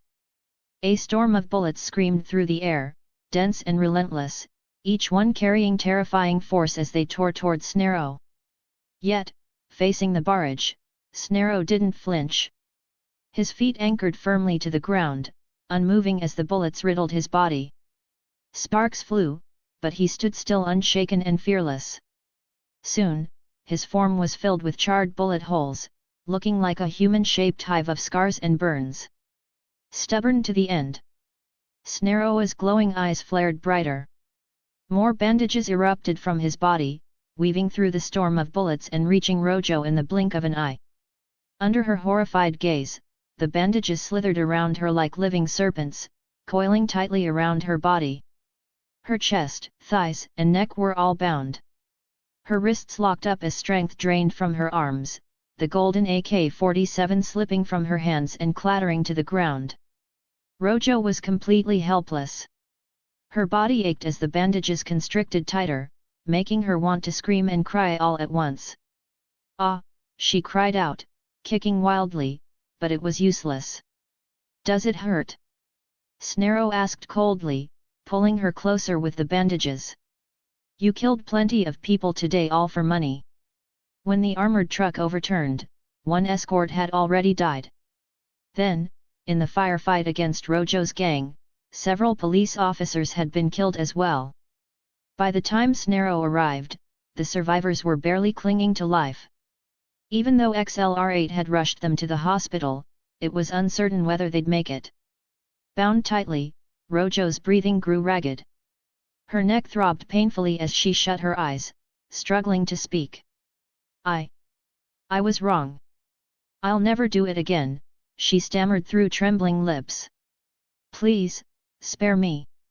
I'll do anything you want." "Not necessary," Snarrow replied flatly. A single bandage lashed out, striking her across the head. Rojo went limp, collapsing like a rag doll as she lost consciousness. Snarrow grabbed her by the arm and tossed her aside with the others, intending to leave them for the police. Boom! Suddenly, two blazing fireballs erupted in the sky, streaking downward with immense heat. They crashed into the ground ahead with a thunderous explosion that made the entire city shake. What was that? XLR-8 reappeared beside Snarrow, his eyes narrowing as he looked up. He had already delivered the injured to the hospital and rushed back as soon as possible. Snarrow cast the unconscious Rojo aside and turned his glowing gaze toward the sky, his expression hardening as he prepared for battle. Clack, clack, clack. From the thick smoke ahead, two massive silhouettes emerged, towering 6 or 7 stories tall. Their eyes burned a deep crimson as they stepped forward on spider-like limbs, advancing directly toward Snarrow. Detected Omnitrix! Detected Omnitrix! Their mechanical voices droned in unison as their sensors locked onto the emblem glowing on Snarrow's chest. The sound was cold, emotionless. XLR-8's eyes narrowed. It's those weirdos from the forest last time. He still remembered that day clearly. His cuz had transformed into Diamond Head, fighting with incredible strength and taking down a massive robot to save the campers. Exactly. These robots look identical to the ones before.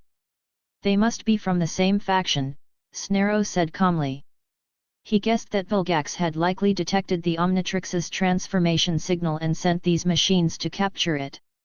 Which country made these things? They don't look like they came from Earth, XLR8 muttered hoarsely.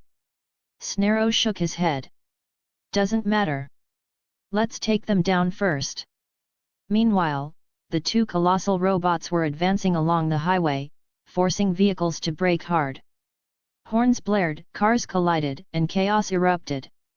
But the drivers didn't stay to argue. One look at the towering machines sent them fleeing in panic, terrified of being caught in the crossfire. Commence operation, retrieve the Omnitrix.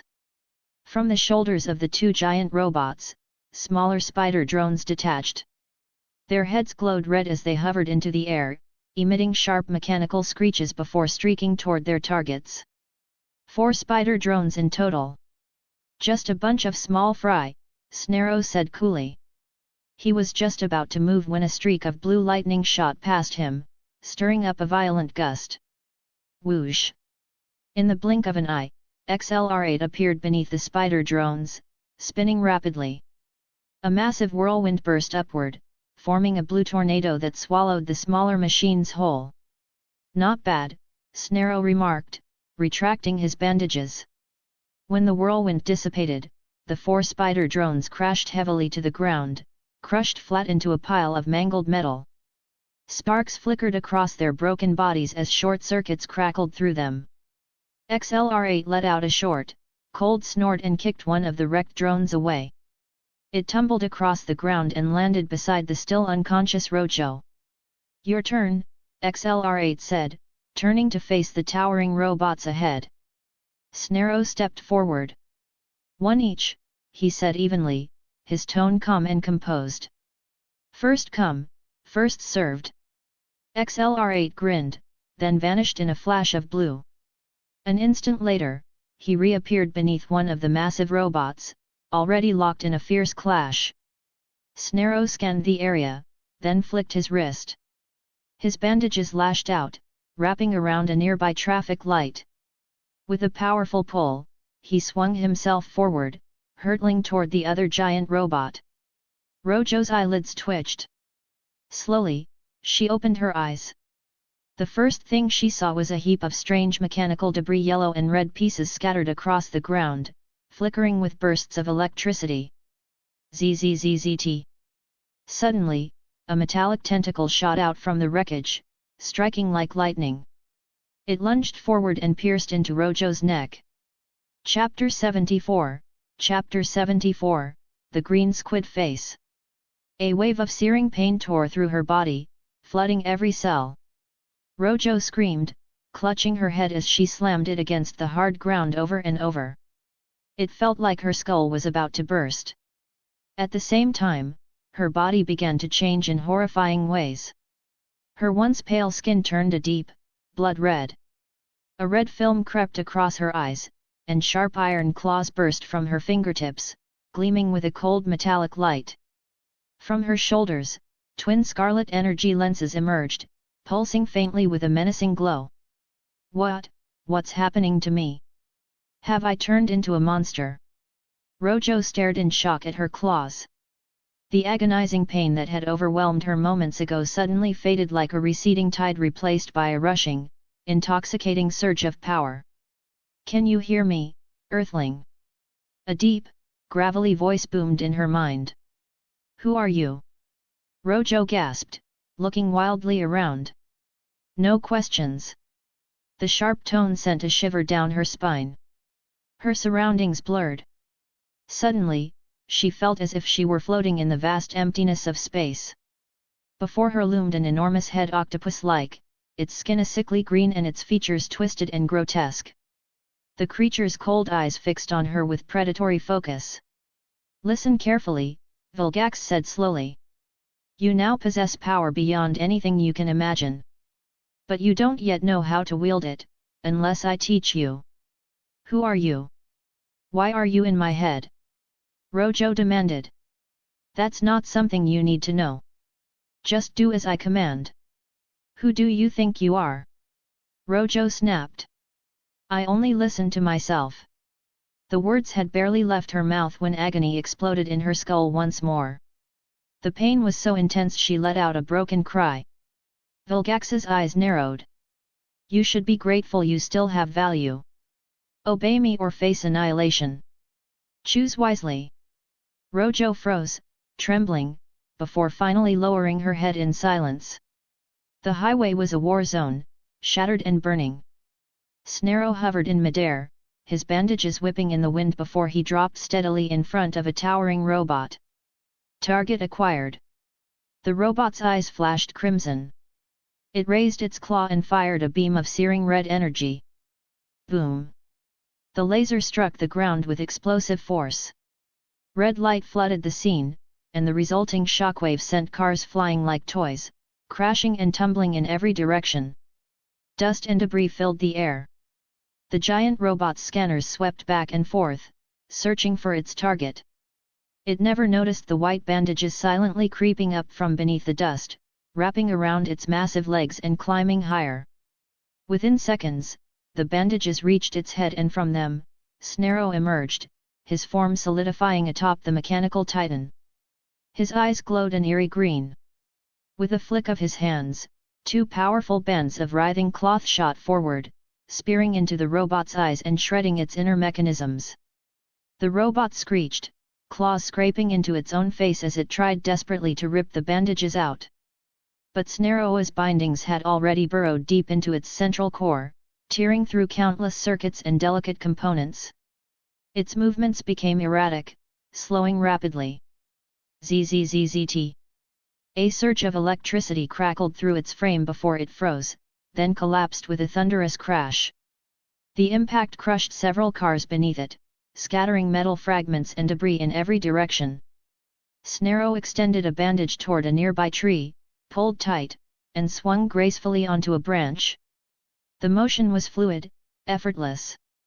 Turning his gaze toward the other side of the battlefield, he saw XLR-8 still locked in combat with the second giant robot. But things weren't looking good. XLR-8's speed was unmatched, but his attacks lacked the power to inflict any real damage. What a lump of iron! XLR-8 unleashed a rapid barrage of kicks, striking the giant robot's head in a blur of motion. Sparks flew, but all he managed to leave were shallow dents across its metal surface. The robot raised one massive claw, swiping upward to grab him, but XLR-8 easily evaded the strike, flashing down to the ground as a streak of blue light. Weirdo robot, try this on for size. Grinning, XLR-8 kicked off the ground, sprinting in circles around the massive machine. His speed whipped up a roaring vortex of wind, forming a towering blue tornado that surrounded the robot. Yet, no matter how fast he spun, the colossal machine refused to budge. It stood unmoved on the highway like a steel tower. This thing was just too heavy. Seeing this, Snarrow stepped forward. Target acquired. The robot's glowing eyes locked onto him. It raised a palm, and a thick beam of crimson energy burst forth, roaring toward Snarrow like a raging dragon of light. Snarrow caught hold of a nearby lamppost, pulled tight, and used the momentum to swing to the opposite side, narrowly avoiding the deadly blast. "'Cuz, you done over there?" XLR-8 flickered beside Snarrow, pulling back his mask. "MHM." Snarrow nodded, his gaze still fixed on the massive robot ahead. XLR-8's eyes widened in disbelief. That huge mechanical monster taken down in just a couple of moves? "'Cuz, you're way too strong." The thought sent a spark of determination burning through him. He wanted to grow stronger fast. Meanwhile, the giant robot, still locked onto the Omnitrix's signal, moved forward. Its heavy, spider-like legs struck the ground with booming steps, shaking the highway. Each spear-like limb punched deep holes into the pavement, radiating a terrifying aura of raw power. Snarrow extended his bandages, wrapping them around the robot's legs like crashing waves before swinging himself upward, aiming to reach its head. The robot's eyes flared with red light, firing a blast directly at his chest in an attempt to vaporize him on the spot. But Snarrow's glowing eyes narrowed. With a thought, he parted the bandages across his chest, revealing a massive hollow cavity that spanned nearly his entire torso. This was Snarrow's unique ability. Not only did he possess near-limitless resilience, but he could reshape his body at will to evade attacks. Aside from his eyes, every part of him was made of bandages. In an instant, the searing laser tore through his hollow chest, missing any vital core before slamming into the green belt behind him. The blast detonated in a thunderous explosion, scattering leaves and dirt like a violent storm. Before the smoke cleared, Snaroa's chest had already reformed. He lashed out a mass of white bandages, wrapping them tightly around the robot's neck, then yanked hard. A powerful force surged through the giant's frame. Its legs scraped against the pavement as it lost balance, and with a deafening crash, the massive robot was ripped off its feet and slammed to the ground. If you'd like to support my work and unlock advanced chapters, you can follow me on Patreon. Up to 50 chapters ahead for now. Patreon.com/pinksnake. Chapter 75, Chapter 75, The Villainous Strikes. The colossal robot, dragged down to the ground, thrashed wildly. Its claws gouged deep trenches across the pavement, the dense claw marks sharp and terrifying to behold. Snarrow gripped his bandages tightly and gave them a forceful pull, launching himself up onto the robot's head. He extended a surge of flexible white bandages, writhing like serpents as they slithered into the robot's eye sockets one after another. An overwhelming power tore through the machine's inner structure, shredding its components apart. The giant robot's massive body convulsed violently, arcs of electricity crackling across its frame in bursts of blue light. "My cuz is insane. If only I could turn into a mummy too," XLR8 muttered to himself, clicking his tongue. Still, that alien form looked like it took some skill to handle. He quickly shook the thought away. No matter the alien hero, there was nothing Ben Tennyson couldn't manage. ZZZZT. A piercing surge of electricity rang out. The giant robot's body stiffened before its head exploded with a deafening blast. Shattered metal and mechanical debris scattered everywhere as thick black smoke billowed upward into the sky. With that, both colossal robots were down, brought to ruin by Snaroa's overwhelming power. Beep boop. Sirens echoed in the distance. Police vehicles were closing in, no doubt responding to emergency reports about the giant robots. Heavy units had already been dispatched to contain the situation. Beep beep beep. At that exact moment, the Omnitrix symbol on XLR8's body began flashing, pulsing red before bursting into a vivid glow. In an instant, Ben reverted to his human form. "Oh, man!" Ben groaned, staring at the glowing watch. "Come on, you piece of junk, where did they even make you?" Of all the times to time out, it had to be now, just when he was about to make a run for it. "All right, Ben. We should head back," Snarrow said evenly. Originally, his transformation time lasted 10 minutes, but after the system upgrade, it had increased to 12. Unless something interfered, his transformations always lasted 2 minutes longer than Ben's. Ben sighed, shoulders slumping as he turned to leave, only to feel the ground vanish beneath his feet. His body lifted weightlessly into the air. "What the?" Ben turned his head, eyes going wide in surprise. Snaroa's eyes glowed faint green as he unraveled several bandages from his body, wrapping them around Ben with effortless precision. Holding him securely, Snarrow swung from building to building, gliding through the air between the skyscrapers. He vaulted off walls and rooftops with smooth, acrobatic grace like a mummy version of Spider-Man. In a nearby office building, a white-collar worker tilted his head back, stretching his neck to relieve some tension, only to freeze mid-motion. "Oh my God, what the hell is that?" he shouted, his green eyes widening in shock. Elsewhere, a couple pressed up against a floor-to-ceiling window, sweating and breathless in the middle of their moment of harmony. Suddenly, a pale figure streaked past the glass, leaving behind 2 trails of ghostly green light. The man jolted in fright and immediately lost all composure, collapsing in defeat. "Wah, what was that?" he stammered, rubbing his eyes. But when he looked again, there was nothing there. The woman turned her head with a cold, disappointed glare, her face full of unspoken disgust. "No, Seriously. Listen, there was a mummy out there just now, he began frantically. The woman shot him a deadly look. A mummy? Really? If you've got that kind of imagination, why don't you call it back so the three of us can have fun together? With that, she yanked on her clothes and stormed out, slamming the door behind her, leaving the man standing there, dumbfounded and speechless. Before long, Snarrow returned to the rust bucket with Ben in tow. The moment they touched down, the Omnitrix symbol on his chest flashed, then dimmed, revealing Lucian's original form. Not far from the vehicle, Grandpa Max was speaking with the police, giving his statement. He had already arranged for the female thugs to be taken into custody to face justice. Awesome! We're heroes again! Ben laughed, his chest swelling with pride.